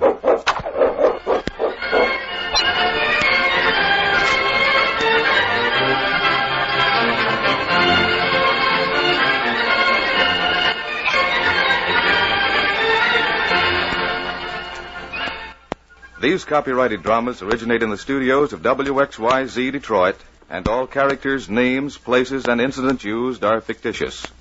They are sent to you each week at the same time and reach you from our transcription studios. Hugh Holder speaking. This is the Michigan Radio Network. 78 years ago, January 24th, 1946, the Challenge of the Yukon. Tomorrow, comedy with Dean and Jerry, the Aldrich Family, My Son Jeep, George Burns and Gracie Allen, Harold Perry is the Great Gildersleeve, and Fibber McGee and Molly. Visit our webpage, classicradio.stream. Have yourself a great day, and we will see you on Thursday.